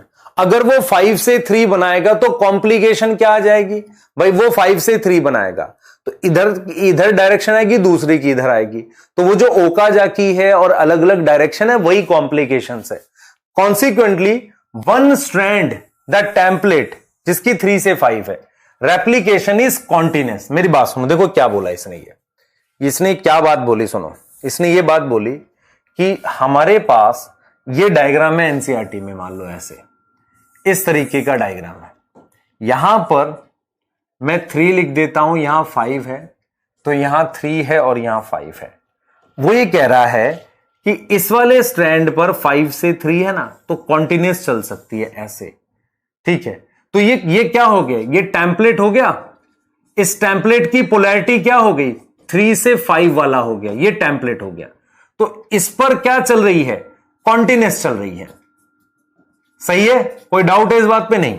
अब ये वाला टेम्पलेट कौन सा है, ये वाला टेम्पलेट है 5 से 3, तो इस पे क्या चल रही है, डिसकंटीन्यूअस। बार बार प्राइमर बनाना पड़ रहा है ऐसे, भाई ये प्राइमर बनाया आगे बढ़ाया, ये प्राइमर बढ़ाया आगे बढ़ाया, ऐसे करके 5 से 3 इधर चल रहा है।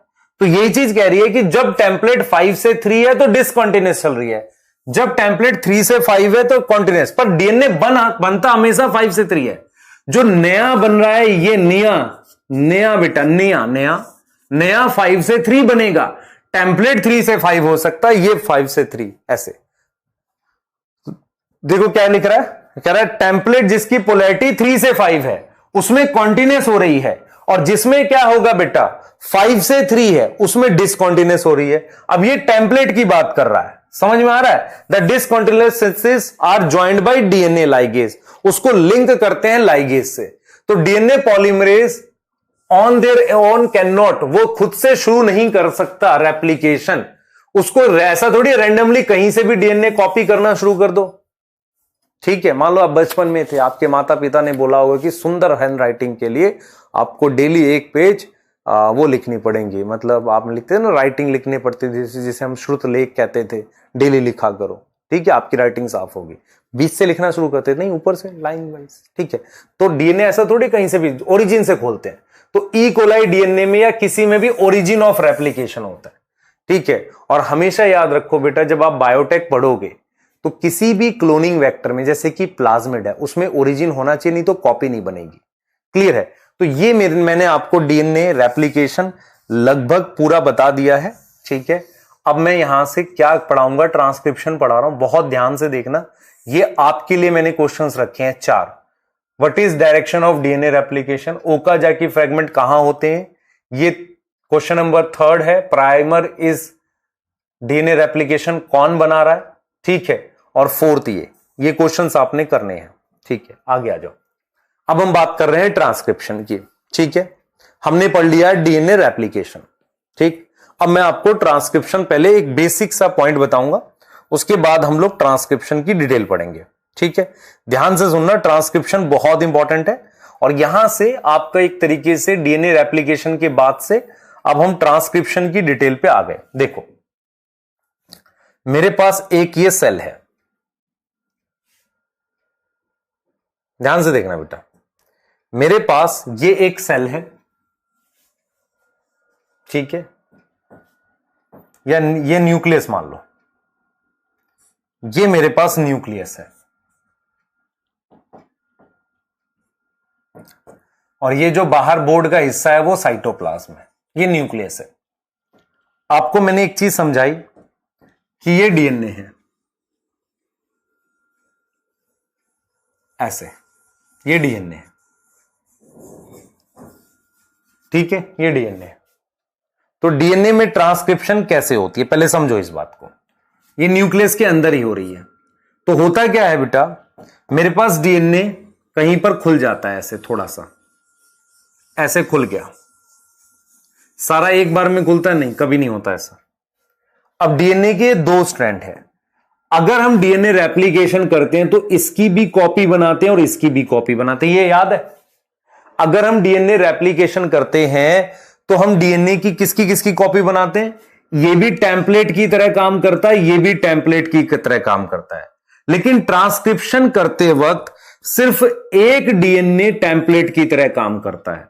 मतलब क्या हुआ, ये मेरे पास डीएनए है जो टेम्पलेट की तरह काम कर रहा है।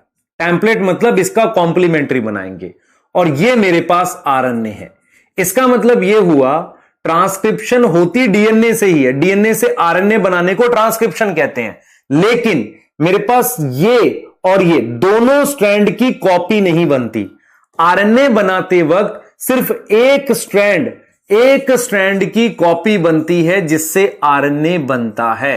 तो इस तरीके से आपके पास आरएनए बन जाएगा। ये मेरे पास आरएनए है, और फिर आप इस आरएनए को बाहर ले आओगे और इससे प्रोटीन बनाओगे। तो मेरा पॉइंट सिर्फ इतना आपको समझाने का है कि ट्रांसक्रिप्शन का मतलब होता है कि जो डीएनए का स्ट्रैंड है, कॉपिंग इंफॉर्मेशन, इस डीएनए की इंफॉर्मेशन को आरएनए में कॉपी करना। क्यों हम ऐसा करना चाह रहे हैं, हम प्रोटीन बनाना चाह रहे हैं। मैंने आपको यह समझाया भी था, डीएनए एक मेन इंफॉर्मेशन, एक मेन बुक होती है। डीएनए क्या होती है, एक तरीके से क्या होती है बेटा, मेन बुक होती है। समझना इस बात को, डीएनए हमारे पास एक तरीके की मेन बुक होती है। इस मेन बुक को प्रोटीन बनाने के लिए साइटोप्लाज्म में नहीं लाते। डीएनए को साइटोप्लाज्म में प्रोटीन बनाने के लिए नहीं लाते। हम क्या करते हैं, डीएनए से आरएनए बनाते हैं। मतलब डीएनए की इंफॉर्मेशन को उस बुक के कुछ पेज की फोटोकॉपीज करते हैं। मैं अगर आपसे कहूं दिस इज डीएनए, ध्यान से सुनो, दिस इज डीएनए, ये डीएनए है, ठीक है। आपको इस डीएनए की कॉपी बनानी है। मान लो ये डीएनए है आपके पास, इसकी आपको कॉपी बनानी है। तो पूरे सारे पेज की कॉपी बनाओगे, कोई पेज छोड़ोगे नहीं, सही है। इसे कहते हैं डीएनए रेप्लिकेशन। बिल्कुल ऐसी कॉपी बनेगी, कोई एरर नहीं होगा, डीएनए पॉलीमरेज कर रहा है। लेकिन ट्रांसक्रिप्शन के केस में अब आप समझना ध्यान से, मान लो जब आप फोटो कॉपी करोगे ना, जैसे ये पेज है, तो फोटो कॉपी करते वक्त आप इधर की भी कॉपी और इधर की भी कॉपी करोगे। लेकिन ट्रांसक्रिप्शन में कोई एक ही साइड की कर रहे हो और सारे पेजेस की कर भी नहीं रहे। मतलब मैं ये कहना चाह रहा हूं, पहला, ट्रांसक्रिप्शन ये पूरे डीएनए की नहीं होती। इस पूरे के पूरे डीएनए की ट्रांसक्रिप्शन नहीं होती। ट्रांसक्रिप्शन कुछ कुछ जगह की होती है। पहला पॉइंट तो ये हो गया। मतलब क्या हुआ, उस पूरी बुक की फोटोकॉपी नहीं होती, ठीक है। जब आरएनए बनाते हैं तो हम क्या करते हैं, ये जो बुक है हमारे पास, इसके पेजेस की, कुछ पेजेस की कॉपी बनाते हैं, उसे हम ट्रांसक्रिप्शन कहते हैं। उस कॉपी को यहां से निकाल के यहां ले गए बेटा, उस कॉपी को यहां से निकाल के हम यहां ले गए साइटोप्लाज्म में प्रोटीन बनाने के लिए। अब ये जो कॉपी होती है, ये कॉपी अनस्टेबल होती है। जैसे मान लो मैंने इसके इस पेज की फोटो कॉपी करी, उसको ले जाकर प्रोटीन बना ली, कुछ टाइम के बाद वो फोटो कॉपी अपने आप डिस्ट्रॉय हो जाती है। जब मुझे जरूरत पड़ेगी तो मैं दोबारा फोटो कॉपी करूंगा। इसका मतलब आरएनए अनस्टेबल होता है, जब उससे प्रोटीन बन जाती है वो अपने आप टूट जाता है। तो जब मुझे दोबारा प्रोटीन चाहिए तो मैं फिर आरएनए बनाऊंगा। क्या क्या पॉइंट समझ में आ रहा है? पहले समझ लो मैं क्या क्या पॉइंट बोल रहा हूं। पहले एक बार मेरा पॉइंट सारा एकदम दिमाग में छाप लो ध्यान से। पहले मैं क्या बोल रहा हूं, देखो मैं ये कह रहा हूं कि ये डीएनए यहां से यहां तक है। जब आप रेप्लिकेशन करते हो तो इसके जैसा आप डीएनए बनाते हो, बिल्कुल सेम। ऐसे आप 2 कॉपी बना लेते हो डीएनए की। हां सर, रेप्लिकेशन में हम पूरी 2 कॉपी बना लेते हैं, सही है। लेकिन जब हम ट्रांसक्रिप्शन करते हैं तो ट्रांसक्रिप्शन करते वक्त कुछ ही हिस्से होते हैं जिनकी ट्रांसक्रिप्शन होती है। जैसे इतने की हो गई, इतने की हो गई, इतने की हो गई। इसका मतलब पूरे डीएनए की ट्रांसक्रिप्शन नहीं होती, कुछ कुछ हिस्से होते हैं जिनकी ट्रांसक्रिप्शन होती है। पहला पॉइंट तो ये हो गया। दूसरा, ट्रांसक्रिप्शन में आप आरएनए बनाते हो। आरएनए यहां से यहां आ गया। इस आरएनए के ऊपर मैंने राइबोसोम लगा दिए, ये राइबोसोम लग गए। इन राइबोसोम्स ने प्रोटीन बना ली। उसके बाद ये जो आरएनए है ये अपना डिस्ट्रॉय हो जाता है। ऐसे ये डिस्ट्रॉय हो गया, आरएनए टूट गया। अब आरएनए अगर डिस्ट्रॉय हो गया तो मुझे जब दोबारा प्रोटीन बनानी है, जैसे ये प्रोटीन है, ये पॉलीपेप्टाइड है, तो जब मुझे दोबारा राइबोसोम लगा के पॉलीपेप्टाइड बनानी है तो मुझे दोबारा आरएनए बनाना पड़ेगा। समझ में आ रहा है इस बात का मतलब? तो यहां पे मुझे क्या क्या सीखना है? पहला, डीएनए रेप्लिकेशन में पूरे के पूरे डीएनए की कॉपी बनती है और डीएनए रेप्लिकेशन एस फेज में होता है। ट्रांसक्रिप्शन में कुछ ही पार्ट की ट्रांसक्रिप्शन होती है, क्योंकि सारा डीएनए ट्रांसक्रिप्शन नहीं करता। ट्रांसक्रिप्शन में दोनों डीएनए के स्ट्रैंड में से सिर्फ एक की कॉपी बनाई जाती है, फोटोकॉपी बनाई जाती है, कॉपी भी नहीं, फोटोकॉपी। और उसमें क्या करते हैं बेटा, उसमें क्या करते हैं, जो आरएनए बनता है उसको बाहर ले जाके प्रोटीन बनाते हैं। क्या ये पॉइंट्स क्लियर हैं? थोड़े थोड़े सोचो। सबसे पहले सर डीएनए रेप्लिकेशन क्या था, सोचो।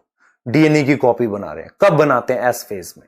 ट्रांसक्रिप्शन क्या होता है? उस पूरे डीएनए पे सेगमेंट्स होते हैं जहां पे ट्रांसक्रिप्शन हो सकती है, और उनमें भी दोनों स्ट्रैंड टेम्पलेट की तरह काम नहीं करते, एक ही करता है।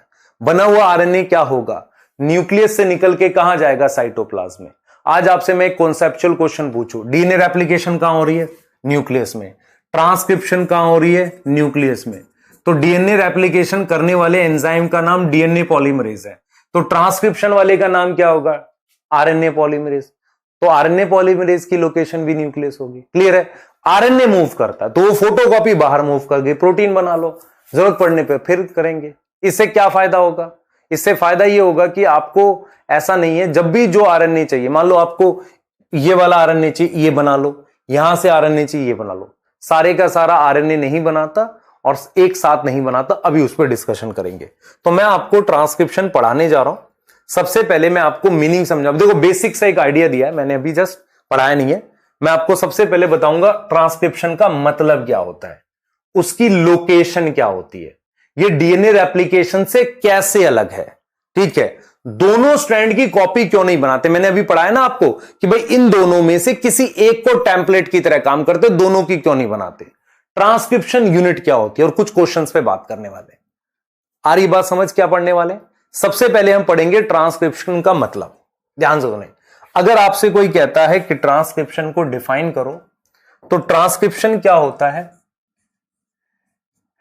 It is process of कॉपिंग information of DNA into RNA. तो डीएनए की कॉपी आरएनए, डीएनए की जो कॉपी बनानी है आरएनए की फॉर्म में, उसे ट्रांसक्रिप्शन कहते हैं। ट्रांसक्रिप्शन की लोकेशन अभी बताया मैंने। यूकैरियोट्स में न्यूक्लियस, कोई डाउट है? क्योंकि यूकैरियोट्स में न्यूक्लियस के अंदर होगी। प्रोकैरियोट्स में कहां होगी बेटा, बताओ जल्दी। प्रोकैरियोट्स में सब कुछ साइटोप्लाज्म में होता है। और अगर मैं आपसे माइटोकॉन्ड्रिया की बात करूं तो उसमें मैट्रिक्स में और क्लोरोप्लास्ट में, स्ट्रोमा में। तो माइटोकॉन्ड्रिया में कहां होगी? माइटोकॉन्ड्रिया में मैट्रिक्स में होगी, और क्लोरोप्लास्ट में कहां होगी? स्ट्रोमा में होगी। कोई डाउट है कि नहीं? बताओ जरा, ये चीज समझ में आ गई? तो मेकिंग कॉपी ऑफ मतलब इंफॉर्मेशन की कॉपी करना किसकी? डीएनए की। किसकी फॉर्म में? आरएनए में। उसे हम क्या बोलते हैं बेटा? ट्रांसक्रिप्शन बोलते हैं। ये हो गया मेरे पास इसकी क्या नाम है? डेफिनेशन। और ये मैंने लोकेशन की बात कर ली, ठीक है। अब मैं जरा बात कर लेता हूं आपको डीएनए रेप्लिकेशन और इसमें, पर मैं आपको कुछ चीजें यहां पे पहले बताना चाह रहा हूं, वो देख लो आप। जो मैंने इतनी देर बोला उसको मैं समझा देता हूं आपको। अभी मैं थोड़ी देर पहले कुछ बोले जा रहा था, ठीक है। अब देखो मैं क्या बोल रहा हूं यहां पे, सुनना ध्यान से, इसको समझो। ये आपके पास डीएनए है, हाँ सर, ये डीएनए है।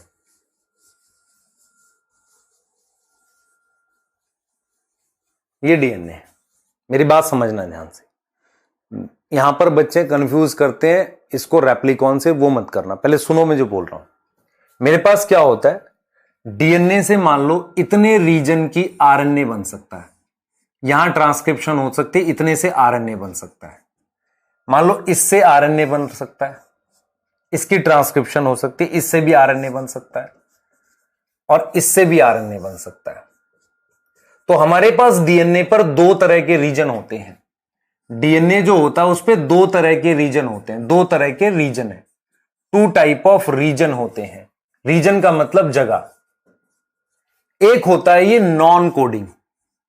नॉन कोडिंग मतलब जिसकी ट्रांसक्रिप्शन नहीं होती, नॉट अंडरगो ट्रांसक्रिप्शन, इसकी ट्रांसक्रिप्शन होती ही नहीं है। ऐसे डीएनए को हम नॉन कोडिंग डीएनए कहते हैं। नॉन कोडिंग डीएनए, या कई बार इसको कह देते हैं जंक डीएनए। जंक डीएनए, ध्यान रखो बेटा। नॉन कोडिंग डीएनए, या हम वर्ड यूज कर लेते हैं जंक डीएनए। बहुत ध्यान से सुनना, बहुत ध्यान से, सारा समझ में आएगा। ये वाला डीएनए जो आरएनए बनाता है, इसको कोडिंग डीएनए कहते हैं। Coding DNA which form RNA, जो आरएनए बनाएगा, ठीक है। अब जरा इस बात को इस बुक के उदाहरण से समझना। ये बुक आपकी एक डीएनए है, समझ लो, ये बुक आपकी एक क्या है? डीएनए है, ठीक है सर। अब मैंने कहा आपको कि जब आपको इसकी रेप्लिकेशन करनी है तो इस बुक के सारे पेजेस की कॉपी होगी, कोई दिक्कत नहीं सर। लेकिन जब ट्रांसक्रिप्शन करनी है तो इस बुक के कुछ पेज ऐसे हैं जो परमानेंटली आपने स्टेपलर कर दिए, इनसे आरएनए, इनकी इंफॉर्मेशन कभी कॉपी नहीं होती, कभी कॉपी नहीं होती। मतलब समझो, मतलब मैंने इतने पेजेस को ऐसे स्टेपलर कर दिया। अब ये पेज वो हैं, खुलेंगे कब? रेप्लिकेशन के वक्त, पर इनके से आरएनए नहीं बनता। ऐसे डीएनए को नॉन कोडिंग डीएनए कहते हैं। समझ पा रहे हो मैं क्या बोल रहा हूं? ऐसा डीएनए जिसकी रेप्लिकेशन तो आप करते हो लेकिन इससे आरएनए नहीं बनता। काफी सारा डीएनए हमारा ऐसा होता है जिसका आरएनए नहीं बनता। इस डीएनए को मैंने नॉन कोडिंग डीएनए कह दिया। नॉन कोडिंग डीएनए समझ में आया कि नहीं? बताओ। नॉन कोडिंग डीएनए क्या है? इस पूरी बुक में ये वाला पेजेस हैं जिनकी फोटो कॉपी करके आप आरएनए बना सकते हो। ये पेजेस आपने परमानेंटली स्टेपलर कर दिए, ये बंद हो गए बेटा। ये कब खुलेंगे समझ लो ध्यान से। मान लो हमने क्या किया, इन पेजेस को परमानेंटली बंद कर दिया, ठीक है। क्या कर दिया? परमानेंटली बंद कर दिया। मान लो मैं इस पे ये क्लिप लगा देता हूं, है ना, ये क्लिप लगा देते हैं। चलो, कुछ बच्चे कहेंगे सर पता नहीं क्या क्या करते रहते हो आप। कोई बात नहीं बेटा, ये मैंने लग जाएगी इस पे, थोड़ा कम कर देते हैं। ये देखो, ये मैंने इसको परमानेंटली ऐसे बंद कर दिया, ये बंद हो गया ऐसे। अब ये खुलेगा नहीं। कब खुलेगा ये क्लिप कब हटेगी? डीएनए रेप्लिकेशन के लिए टाइम पे, सही है।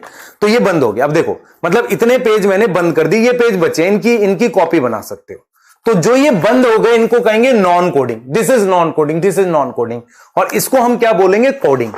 अब मैं ये कह रहा हूं बेटा, इन पेजेस की फोटो कॉपी बन सकती है, आरएनए बना सकते हैं, पर ये आरएनए हमेशा नहीं बनता। जैसे ये जो पेज है ना, इनसे आरएनए बना सकते हैं। अब मैं आपसे एक सवाल पूछता हूं, आपका स्किन सेल और आपका न्यूरॉन, आपके मसल सेल, उनका डीएनए एग्जैक्टली सेम है। उसमें भी नॉन कोडिंग और कोडिंग डीएनए है, लेकिन जो कोडिंग डीएनए ना, जिससे आप आरएनए बना सकते हो, वो सारे सेल में एक जैसा होता है, पर सबसे आरएनए बनता नहीं है। मतलब क्या हुआ? देखो, भाई आप ये कोडिंग है, ये कोडिंग है, ये कोडिंग है, इनसे आरएनए बना सकते हो, पर ये सबसे आरएनए हर समय नहीं बनता। जिससे जरूरत होगी उसी से बनेगा।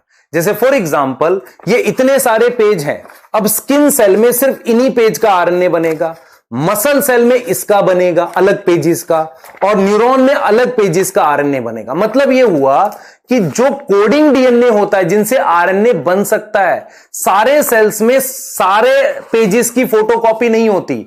सेल्स अलग क्यों है? ये आपका स्किन सेल आपके न्यूरॉन मसल सेल से अलग क्यों है?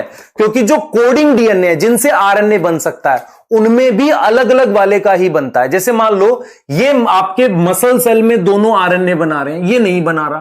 क्लियर है ये चीज? जैसे मैं आपको कहता हूं कि बहुत सारे आरएनए बन सकते हैं लेकिन बनते वही हैं जिसके हिसाब से वो सेल बनता है। इतनी चीज क्लियर हो गई। तो हम आपको क्या बोल रहे हैं समझो। हम आपको कह रहे हैं टोटल डीएनए में एक होता है नॉन कोडिंग रीजन और एक होता है coding region. Non coding region वो होता है जिसका आरएनए नहीं बनता, उसे जंक डीएनए कहते हैं। इसमें म्यूटेशन से कोई फर्क नहीं पड़ेगा क्योंकि ये आरएनए नहीं बना रहा है। जब हम डीएनए फिंगरप्रिंटिंग पढ़ेंगे तो आपको बताया जाएगा मैक्सिमम म्यूटेशन यही होती है क्योंकि इसको फर्क नहीं पड़ता। समझो ध्यान से, ये वाला जो आरएनए है, ये वाला जो आरएनए है, इसको फर्क पड़ता है। मैं आपको एक एग्जांपल देता हूं, जरा समझना ध्यान से। आपको मैं एक चीज पढ़ाऊंगा, पहले पूरी मेरी बात सुनो ध्यान से, फिर आपको क्लियरिटी होगी। पहला, बहुत बड़ा डीएनए होता है। कितना बड़ा है? 2.2 मीटर लंबा। क्या सबसे आरएनए बनता? नहीं। उसमें कुछ ऐसा रीजन होता है जिनसे कभी आरएनए नहीं बनता, वो रीजन को नॉन कोडिंग कहते हैं। कुछ ऐसा रीजन होता है जिनसे आरएनए बनता है, इन्हें कोडिंग कहते हैं। इतनी बात में कोई दिक्कत नहीं। कोडिंग डीएनए में म्यूटेशन जो होती है वो नॉर्मली क्या होती है? कम होती है एज कंपेयर टू ये। मैं आपको एग्जांपल देता हूं। आप क्या करो, कभी अपने रूम में आपने क्या किया हुआ, एक कोई टेबल रखी हुई है, ठीक है, टेबल है जिसके नीचे बहुत कम स्पेस है। जब आप टेबल हटाते हो तो वहां सबसे ज्यादा धूल वगैरह मिलती है। रीजन क्या है भाई? वो टेबल के, देखो धूल तो पूरे रूम में फैलती थी, आप क्या करते थे? झाड़ू से साफ करते रहते थे। लेकिन जो टेबल के नीचे की धूल थी वो साफ क्यों नहीं होती थी? क्योंकि वहां झाड़ू पहुंचती नहीं थी। इसका मतलब क्या हो गया? म्यूटेशंस इसमें भी होती हैं, इसमें भी होती हैं। इसकी वाली ठीक नहीं की जाती क्योंकि कोई प्रॉब्लम नहीं कर रहा है, इसकी वाली ठीक कर दी जाती है। तो ये वो रीजन है रूम का जहां झाड़ू लगती रहती है, म्यूटेशंस ठीक करते रहते हैं। ये वो रीजन है जहां झाड़ू नहीं लगती थी। इसका मतलब यहां ज्यादा धूल इकट्ठी हो गई, मतलब ज्यादा म्यूटेशंस इकट्ठी हो गई।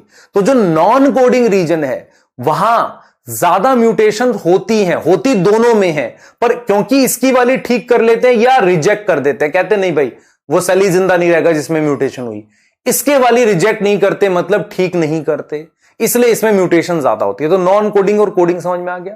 तो डीएनए हमारे पास दो टाइप का होता है, एक कोडिंग और एक नॉन कोडिंग। मेरी बात समझो ध्यान से, मैंने क्या एग्जांपल दिया है आपको, पहले उसको सोचो अपने आप। रूम का नॉर्मल हिस्सा और वो हिस्सा जो कॉर्नर होता है, कॉर्नर में जो नॉर्मली झाड़ू नहीं पहुंच रही है तो वहां चेंजेस होते हुए पता चलते हैं कि देखो वहां धूल इकट्ठी हो गई। यहां पता नहीं चलते क्योंकि यहां पर नॉर्मली ठीक करते रहते हैं म्यूटेशंस को। तो डीएनए में दो तरह के रीजन होते हैं, एक नॉन कोडिंग होता है और एक कोडिंग होता है। यहां तक कोई दिक्कत नहीं। अब सुनो ध्यान से, हम ये कह रहे हैं कि ये भी आरएनए बनाएगा, ये भी आरएनए बनाएगा, ये भी आरएनए बनाएगा, ठीक है। लेकिन सारा आरएनए, जैसे मान लो ये आरएनए बना रहा है तो हो सकता है ये ना बना रहा हो, तो जरूरत के हिसाब से। मतलब क्या हुआ, जो बुक थी उसकी कुछ पेजेस परमानेंटली बंद कर दिए जो कि नॉन कोडिंग है, उसका आरएनए नहीं बनता। उनमें से जो पेजेस बचे हैं उनसे आरएनए बन सकता है, फोटोकॉपी हो सकती है, और वो भी सेल के जरूरत के हिसाब से, रैंडमली नहीं। कोई डाउट है? बताओ जल्दी बोलो, कोई डाउट है इस बात पे? नहीं। तो अगर हम एक कंपैरिजन ले लें, डीएनए रेप्लिकेशन और ट्रांसक्रिप्शन का एक कंपैरिजन ले ले, ध्यान से सुनना, कंपैरिजन ले लें तो हम क्या बोलेंगे? आपसे मैं कहूं मुझे डिफरेंस बता दो दोनों में, तो मैंने यहां पर मान लो रेप्लिकेशन लिख दिया और यहां मैंने ट्रांसक्रिप्शन लिख दिया।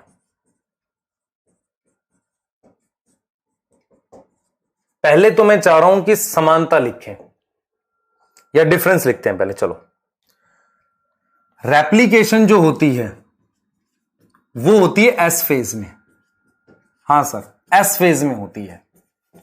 ट्रांसक्रिप्शन कब होती है? अकर इन G1 और G2 फेज में। डीएनए रेप्लिकेशन के समय कंप्लीट डीएनए की कॉपी बनती है, कंप्लीट डीएनए की कॉपी फॉर्म होती है। ट्रांसक्रिप्शन के समय क्या होगा? Only some part of DNA undergo transcription. कुछ पार्ट डीएनए का उसकी ट्रांसक्रिप्शन होती है, सारे पार्ट की ट्रांसक्रिप्शन नहीं होती। डीएनए रेप्लिकेशन में याद करो, बोथ स्ट्रैंड, दोनों स्ट्रैंड जो थे टेम्पलेट थे, both strand of DNA act as template. दोनों स्ट्रैंड डीएनए के टेम्पलेट की तरह काम करते हैं। अगर आपको मेरी बात समझ में आ रही है, मैं ये कह रहा हूं जैसे डीएनए के दोनों स्ट्रैंड थे, इन दोनों स्ट्रैंड पर नया स्ट्रैंड बनता था कि नहीं? याद करो, नया स्ट्रैंड दोनों पर बनाते थे, लेकिन डीएनए के वक्त। लेकिन जब हम ट्रांसक्रिप्शन करेंगे, ठीक है, जब हम ट्रांसक्रिप्शन करेंगे, ध्यान दो बेटा, मैंने कहा आपको कि दोनों पर नए स्ट्रैंड ऐसे बनाते हैं, ऐसे दोनों पर बनाते हैं। तो इसका मतलब ये भी टेम्पलेट की तरह काम किया, ये भी टेम्पलेट की तरह काम किया डीएनए का स्ट्रैंड, और ये वाला भी टेम्पलेट की तरह काम किया। दो टेम्पलेट थे, लेकिन ट्रांसक्रिप्शन के समय मेरे पास टेम्पलेट कौन था? सिर्फ एक था। सिर्फ एक से आरएनए बना रहे, इससे मान लो बना रहे, तो ये वाला स्ट्रैंड कौन सा हो गया? टेम्पलेट। तो टेम्पलेट सिर्फ कौन है? एक स्ट्रैंड है, एक ही की कॉपी बनती है। ये मेरे पास आरएनए बन रहा है, तो यहां पर one strand act as template. ये समझ में आया? क्लियर है? कॉन्सेप्ट समझ में आया? ट्रांसक्रिप्शन और उसमें भाई, फिर उसके अलावा आप एक चीज और लिख सकते हो। अगर आपसे मैं पूछूं सिमिलैरिटी बताओ, सिमिलैरिटी बताओ, तो आप क्या लिख सकते हो? समानता। दोनों में सिमिलैरिटी क्या है? लोकेशन। दोनों की लोकेशन सेम रहती है बेटा। यूकैरियोट्स में न्यूक्लियस और प्रोकैरियोट्स में साइटोप्लाज्म। किसकी? दोनों की। ट्रांसक्रिप्शन और डीएनए रेप्लिकेशन। सिमिलैरिटी क्या है बेटा? लोकेशन। किसकी? ट्रांसक्रिप्शन और रेप्लिकेशन की। और कोई समानता सोच सकते हो बेटा? सोचोगे नहीं, टॉपिक इंप्रूव नहीं होते हैं, सोचना पड़ता है। और कोई समानता बताओ भाई। और समानता बता देते हैं सर आपको, एक और बता देते हैं। टेम्पलेट, दोनों के केस में टेम्पलेट डीएनए है, तो इसीलिए जब डीएनए पॉलीमरेज का नाम लिखोगे तो क्या लिखोगे? DNA dependent DNA polymerase. इसमें जब आरएनए पॉलीमरेज का नाम लिखोगे तो क्या लिखोगे? डीएनए डिपेंडेंट आरएनए पॉलीमरेज, क्योंकि दोनों में टेम्पलेट कौन है? डीएनए। भले ही इसमें दोनों स्ट्रैंड है और इसमें एक स्ट्रैंड है, पर बना किसके कॉम्प्लीमेंट्री रहे हो? डीएनए के। दूसरे में प्रिंसिपल, सिद्धांत। सिद्धांत क्या यूज होगा? किस बेसिस पे करेंगे? Complementary base pairing. Complementary base pairing इस हिसाब से करेंगे। फर्क क्या होता है वो मैं बता रहा हूं आपको। जैसे जब आप डीएनए रेप्लिकेशन करते हो, आप समझना ध्यान से, मैं क्या कहना चाह रहा हूं, सुन लो ध्यान से। डीएनए रेप्लिकेशन और इसमें, इधर देखो बेटा, क्या क्या हम बात कर रहे हैं। डीएनए रेप्लिकेशन में जैसे मैंने ये डीएनए बना रखा है ऐसे, इसकी रेप्लिकेशन कर रहे थे, तो डीएनए की कॉपी इसकी भी बना रहे थे, ये भी टेम्पलेट था, दिस वॉज ऑल्सो टेम्पलेट, और ये भी टेम्पलेट था कि नहीं था? ठीक है। अब मान लो मैंने यहां पर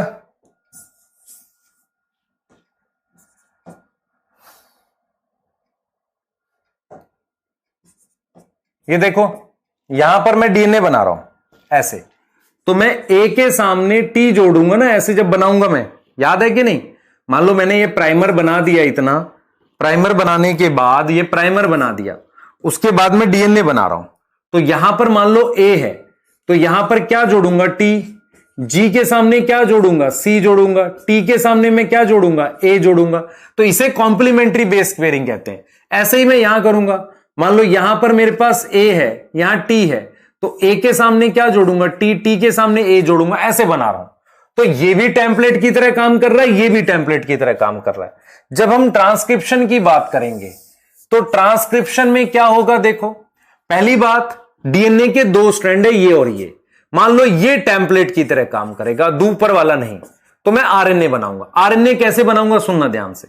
आरएनए ऐसे बनाऊंगा, मान लो मेरे पास यहां पर सीक्वेंस लिख देता हूं, ये ए है, टी है, जी है, सी है, टी है और यहां ए है। तो मैं जो आरएनए बनाऊंगा वो कुछ इस तरीके से बनाऊंगा, समझना। ए के सामने मैं यू लिखूंगा, जैसे मान लो मैं इधर बना रहा हूं, यहां 5 डैश है, मैं यहां से बनाना स्टार्ट कर रहा हूं, तो टी के सामने ए लिखूंगा, ठीक है, और सी के सामने जी लिखूंगा, जी के सामने सी लिख दिया, टी के सामने ए लिख दिया, ए के सामने यू लिखूंगा, टी नहीं लिखूंगा, और ए के सामने यू लिखूंगा। तो मैं ये क्या बना रहा हूं बेटा, आरएनए बना रहा हूं, दिस इज आरएनए। तो आरएनए बनाने के लिए इसमें और इसमें से सिर्फ एक को टेम्पलेट की तरह यूज कर रहा हूं। तो टेम्पलेट कितने, 2, 1 और 2, मैं एक को यूज करूंगा। दूसरा, अगर आप ध्यान से देखो, मैं आरएनए भी 5 से 3 ही बना रहा हूं, आरएनए 5 से 3 बना रहा हूं, और मैं क्या यूज कर रहा हूं, कॉम्प्लीमेंट्री बेस पेयरिंग, मतलब टी के अपोजिट ए जोड़ रहा हूं, सी के अपोजिट जी जोड़ रहा हूं, कॉम्प्लीमेंट्री बेस पेयरिंग। फर्क क्या है, बस ए के अपोजिट टी ना जोड़ के यू जोड़ूंगा, यह फर्क है। तो अगर आप ध्यान से देखो, रेप्लिकेशन और ट्रांसक्रिप्शन में क्या फर्क है, आप सोचो, ध्यान से सोचो। पहला, रेप्लिकेशन में ये और ये 2 स्ट्रैंड टेम्पलेट है, जिसमें हम कॉम्प्लीमेंट्री बेस पेयरिंग फॉलो कर रहे हैं, और 5 से 3, इसमें इन दोनों में से सिर्फ एक टेम्पलेट है। हां, डायरेक्शन इसमें 5 से 3 है, जैसे इसमें थी 5 से 3। किसकी 5 से 3, आरएनए की। तो जो आरएनए बन रहा है वो भी 5 से 3 बनेगा, और क्या फॉलो करेगा, कॉम्प्लीमेंट्री बेस पेयरिंग।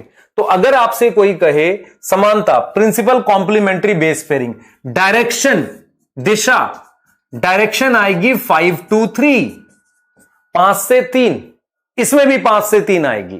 क्लियर है, बस फर्क क्या आएगा, अच्छा, कॉम्प्लीमेंट्री बेस पेयरिंग आएगी, ए के सामने यू आएगा, जी के सामने सी, टी के सामने ए, ये आरएनए है बेटा, दिस इज आरएनए, और दिस इज डीएनए, और सी के सामने जी।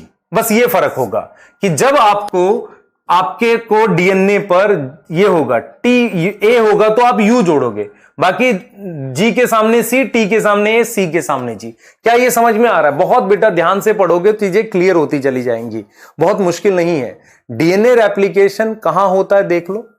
डीएनए रेप्लिकेशन एस फेज में होता है, ये G1 और G2 में मेनली होता है। कंप्लीट डीएनए कॉपी बनती है, कुछ ही पार्ट्स की ट्रांसक्रिप्शन होती है, क्योंकि काफी सारा डीएनए नॉन कोडिंग होता है। दोनों स्ट्रैंड टेम्पलेट की तरह काम करते हैं, सिर्फ एक स्ट्रैंड। समानता सुनो, लोकेशन, इसकी भी न्यूक्लियस, इसकी भी। देखो यूकैरियोट्स में ट्रांसक्रिप्शन भी न्यूक्लियस और डीएनए रेप्लिकेशन भी, प्रोकैरियोट्स में दोनों साइटोप्लाज्म। उसके बाद आ जाओ, टेम्पलेट क्या है, डीएनए। भाई किसकी कॉपी बना रहे हो, डीएनए की, सही है, कोई दिक्कत नहीं। प्रिंसिपल क्या है, कॉम्प्लीमेंट्री बेस पेयरिंग। सिद्धांत क्या है, ए के सामने यू जोड़ना, टी के सामने ए जोड़ना, ऐसी चीजें। डीएनए होगा तो ए के सामने टी जुड़ेगा, रेप्लिकेशन में ए के अपोजिट में क्या जुड़ेगा, ए के अपोजिट में टी जुड़ेगा, ट्रांसक्रिप्शन में ए के अपोजिट में यू जुड़ेगा। बस ये फर्क होता है, क्लियर है, पर सिद्धांत वही होता है। डायरेक्शन क्या, आरएनए बनने की, नया न्यूक्लियोटाइड 3 डैश एंड पर आएगा, तो ये भी 5 से 3 है। क्लियर हुआ कि नहीं, बताओ। तो हमने आपको कहा था कि जब हम ट्रांसक्रिप्शन पढ़ेंगे तो सबसे पहले हम क्या क्या टॉपिक पढ़ेंगे, मीनिंग।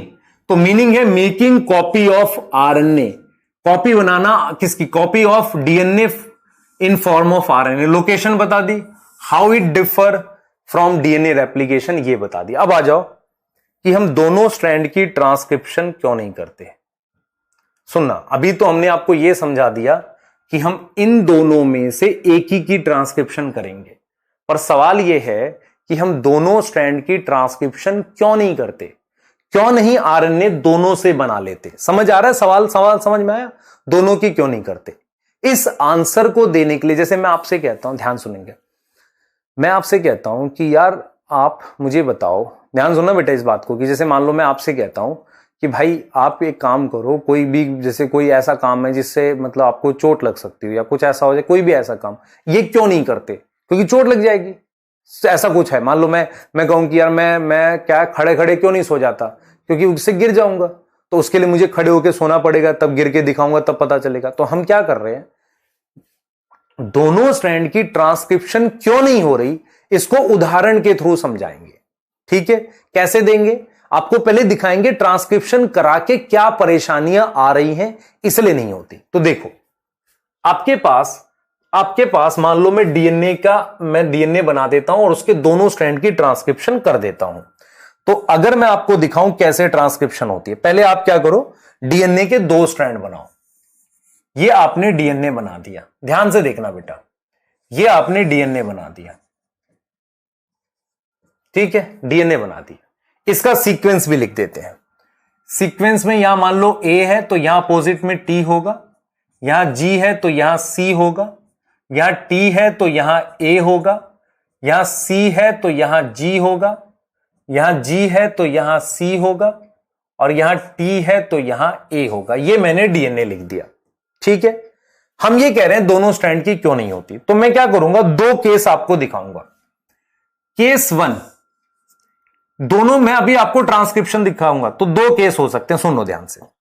मान लो, अज्यूम करो कि दोनों स्ट्रैंड की ट्रांसक्रिप्शन हो रही है।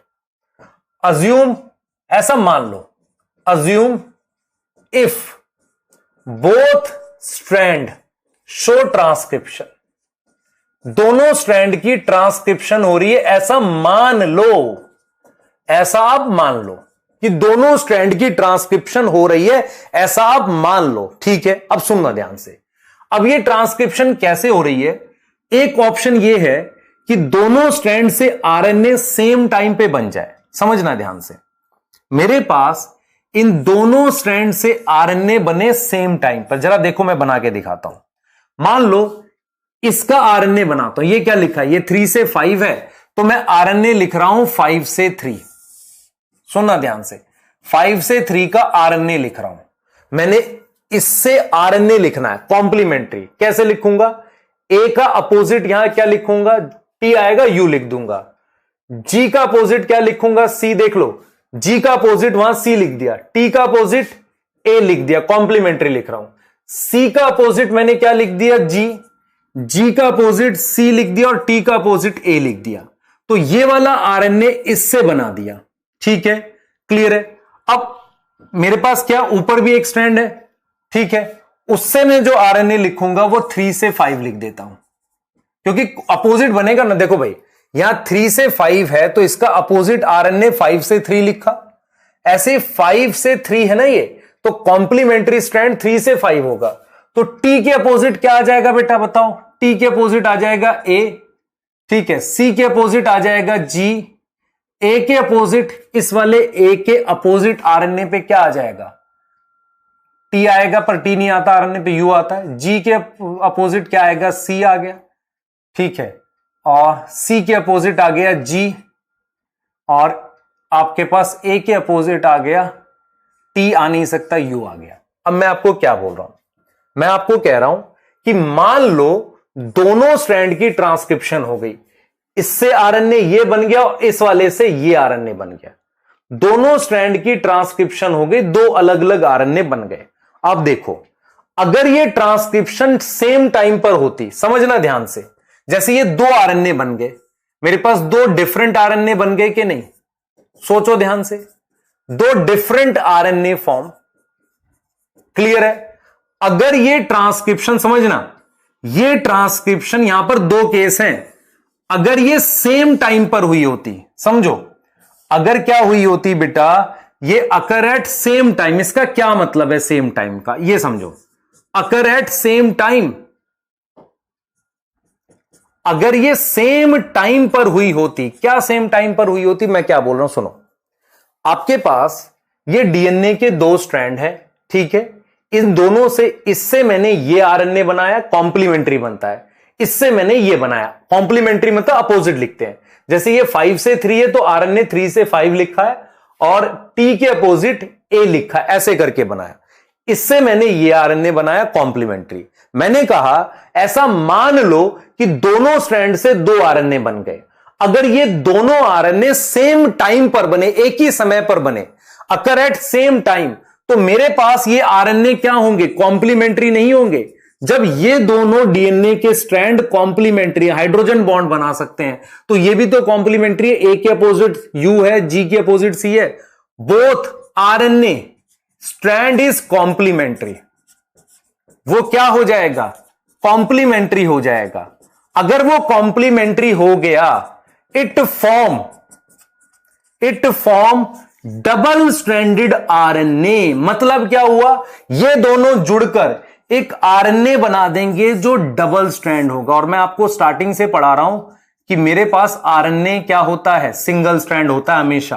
वो डबल स्ट्रैंड स्पेशल केस में बनता है। तो डबल स्ट्रैंड आरएनए बन गया। डबल स्ट्रैंड आरएनए की बेटा ट्रांसलेशन नहीं होती, नॉट गिव प्रोटीन। प्रोटीन नहीं बना सकता, ट्रांसलेशन नहीं होती, नॉट अंडरगो ट्रांसलेशन। क्या मेरी बात समझ में आ गई आपको? नहीं? सोचो, दिमाग लगाओ, बोलो बेटा, दिमाग लगाओ। लग रहा है थोड़ा थोड़ा? देखो मैंने क्या बोला। मैंने बोला इस डीएनए के दोनों स्ट्रैंड से दो आरएनए बने एक ही समय पर। उससे क्या होगा? आरएनए डबल स्ट्रैंड हो जाएगा और वो टूट जाएगा, उसकी प्रोटीन नहीं बनती।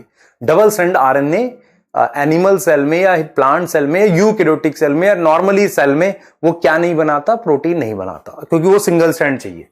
अगर मान लो अकर एट डिफरेंट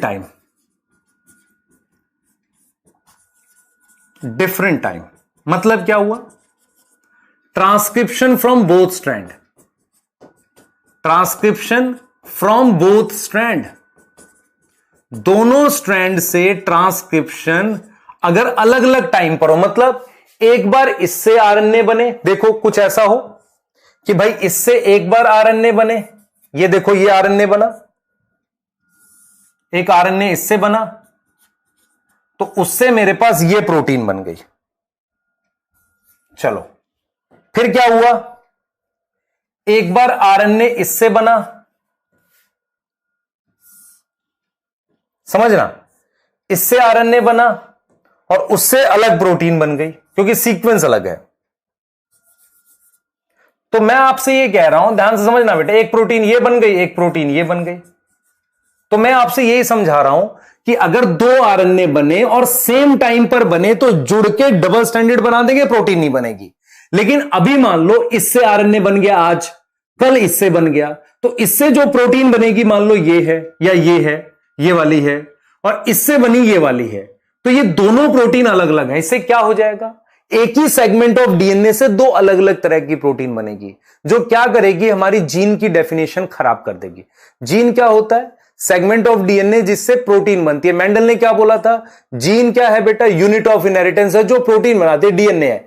तो एक डीएनए के पीस से एक प्रोटीन बननी चाहिए, समझो ध्यान से। तो हम आपको यही चीज समझाने की कोशिश कर रहे हैं, बेटा यहां पर, कि जो आपको दिमाग में एकदम बैठनी चाहिए कि मान लो नॉर्मली हम ये करते हैं। देखो नॉर्मल केस ये है कि आपके पास अगर कोई डीएनए है, ये डीएनए मान लो, ये डीएनए है। इस डीएनए से हमारे पास इस सेगमेंट से सिर्फ एक की ट्रांसक्रिप्शन होके एक आरएनए बनना चाहिए, डीएनए से। ये मान लो जीन है कोई, एक आरएनए बनना चाहिए ताकि एक प्रोटीन बन जाए। इससे हमारे पास एक प्रोटीन बन जाए, ऐसा होना चाहिए। लेकिन अगर मेरे पास इन दोनों से, इससे और इससे, दोनों से आरएनए बन गए और सेम टाइम बन गए, ये दो आरएनए बन गए और सेम टाइम बन गए, तो ये आरएनए जुड़कर एक डबल स्ट्रैंडेड आरएनए बना लेंगे ऐसे। तो डबल स्ट्रैंडेड आरएनए की क्या नहीं होती? No translation. आ रही है बात समझ में? समझ में आ रही है? ये नॉर्मल बात है, नॉर्मली ऐसा होता है, नॉर्मली दिस अकर ऐसा नॉर्मली होता है। अब ये वाला देखो जरा ध्यान से, ये वाला समझो।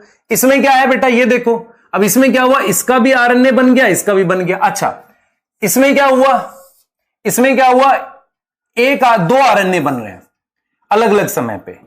एक आरएनए अभी बना, ठीक है, एक मान लो कुछ घंटे के बाद बना, तो इसने एक प्रोटीन बना दी और इसने अलग प्रोटीन बना दी।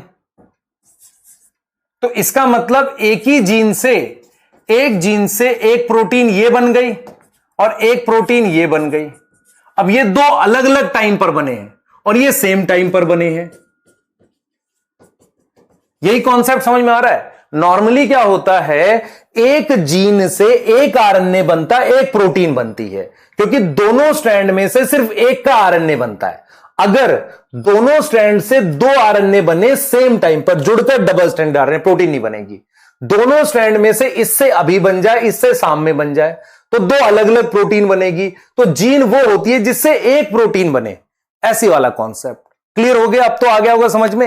एनसीईआरटी पढ़ोगे बिल्कुल एकदम दिमाग में बैठ जाएगा। तो हमारे पास ये क्लियर हो गया। Reason if both strand show transcription at same time, क्या लिखोगे? Double stranded RNA form. सही है बेटा। Different time then two different protein form, जो कॉम्प्लिकेट करता है चीजों को। Different time which complicate gene expression machinery. तो हमने यहां पर जो कहा था आपको ट्रांसक्रिप्शन पे क्या पढ़ना, हमने याद करो, क्या डिटेल की बात करनी है, क्या पढ़ना था भाई ट्रांसक्रिप्शन पे? ये चीज करनी थी। तो हमने ये भी कर लिया कि दोनों स्ट्रैंड के ट्रांसक्रिप्शन क्यों नहीं होगी। अब हम एक छोटी सी चीज बता रहे हैं आपको, ट्रांसक्रिप्शन यूनिट। क्लियर है? ये क्या होती है, एक मिनट देख लो बस। देखो मेरी बात सुनना ध्यान से। मैंने आपको कहा कि डीएनए में पूरे डीएनए की ट्रांसक्रिप्शन नहीं होती, छोटे छोटे पार्ट्स होते हैं जिनकी ट्रांसक्रिप्शन होती है, ऐसे। इसका इससे कुछ लेना देना नहीं है। मैंने क्या बोला, जब रेप्लिकेशन होगी तो पूरे डीएनए की होगी, लेकिन जब ट्रांसक्रिप्शन होगी तो छोटे छोटे पार्ट्स होते हैं जिनकी ट्रांसक्रिप्शन होती है। जैसे ये एक अपना अलग काम करने वाली यूनिट है, जिसपे अपना अलग आरएनए बनेगा, जिसको दूसरे बगल वाले से कोई मतलब नहीं है। इसको हमने ट्रांसक्रिप्शन यूनिट कह दिया। इसको हमने क्या बोल दिया? ट्रांसक्रिप्शन यूनिट बोल दिया। समझ रहे हो कि नहीं? ये ट्रांसक्रिप्शन यूनिट हो गया। तो ट्रांसक्रिप्शन यूनिट जो होता है ना, वो सेगमेंट होता है मतलब डीएनए का, जिसमें अपना अलग ट्रांसक्रिप्शन चलती है, जिसमें अपनी अलग ट्रांसक्रिप्शन चलती है। समझो इस बात को। एनसीईआरटी क्लियरली बोलती है कि भाई डीएनए रेप्लिकेशन जो था वो तो पूरे का होता है, लेकिन ट्रांसक्रिप्शन क्या होता है? अलग अलग पार्ट्स होते हैं जिनकी अपनी इंडिपेंडेंट चलती है, मतलब इस वाले को इससे मतलब नहीं है। तो इसका मतलब यह हुआ कि ट्रांसक्रिप्शन यूनिट क्या होती है? एक ऐसा सेगमेंट होता है जिसकी अलग चलती है मतलब ट्रांसक्रिप्शन। मुझे एक चीज बताओ, मैं आपसे ये कह रहा हूं, एक बहुत बड़ा डीएनए है, उस पे आपको अलग अलग काम कराने हैं। तो अलग अलग काम कराने के लिए शुरुआत और खत्म भी तो अलग अलग करना पड़ेगा। मतलब क्या हुआ? जैसे मैं आपसे कह रहा हूं कि ये बहुत बड़े डीएनए पर आपको इसकी ट्रांसक्रिप्शन करनी है, इसकी नहीं करनी, तो इसको शुरू करना पड़ेगा और खत्म करना पड़ेगा अलग अलग। तो इसका मतलब ये हुआ कि एक ट्रांसक्रिप्शन यूनिट का अगर आपको अलग से कंट्रोल करना है तो उसमें भी स्टार्ट पॉइंट और एंड पॉइंट होना चाहिए। जैसे डीएनए रेप्लिकेशन में रेप्लिकॉन के सेंटर में ओरिजिन होता था, यहां ट्रांसक्रिप्शन यूनिट में प्रमोटर होता है जो ट्रांसक्रिप्शन को स्टार्ट करता है, और टर्मिनेटर होता है जो ट्रांसक्रिप्शन को खत्म करता है। क्लियर है? चलो इसको कल करेंगे बेटा। ट्रांसक्रिप्शन यूनिट में कल ही पढ़ाऊंगा, क्योंकि आज आप पहले देख लो, अपने डाउट्स लिख देना। और थोड़ा सा आज का लेक्चर छोटा रहा, कोई बात नहीं, इसको मतलब रॉन्ग वे में मत लें। कल आपका 2 घंटा 15 मिनट के आसपास का लेक्चर आएगा। तो जो बच्चे खुश हो रहेंगे छोटे के नाम पे, उनके लिए है ये दुख भरी बात। पर मैं प्लीज आपको ये बोल रहा हूँ, एफर्ट करो। मैं सिलेबस टाइम पे खत्म करूंगा। टाइम पे करने का मतलब आपके डेट जो दे रखे हैं शायद 14-15 मई के आसपास दे रखी है, मैं उससे काफी पहले कोशिश कर रहा हूं खत्म करने की, और चाह रहा हूं कि आपके पास टाइम बचे रिवीजन का। ठीक है? तो प्लीज साथ बने रहो। ये बड़े चैप्टर थे दोनों, प्रिंसिपल और मॉलिक्यूलर। आपको एफर्ट करना पड़ेगा इसके लिए। इसके 10 क्वेश्चन आते हैं, तो आपको अपनी डीपीपी सॉल्व करनी है। मैं आपको प्रिंसिपल ऑफ इनहेरिटेंस का एक असाइनमेंट प्रोवाइड करने की कोशिश कर रहा हूं। वो जब मैं आपको दे दूंगा, उसके बाद मैं उसका डाउट सेशन रखूंगा उस असाइनमेंट का। ठीक है? और साथ के साथ फिर मैं क्वेश्चन सॉल्व करूंगा। क्लियर है कि नहीं? ठीक है, तो इतना कर लो। नेक्स्ट क्लास में इसके आगे बात करेंगे। ट्रांसक्रिप्शन यूनिट यहीं से बताएंगे और आपको पूरा ट्रांसक्रिप्शन का प्रोसेस पढ़ाएंगे, और कुछ टाइप ऑफ आरएनए का टॉपिक है उसको कंप्लीट करेंगे। ठीक है बेटा? चलिए बाय।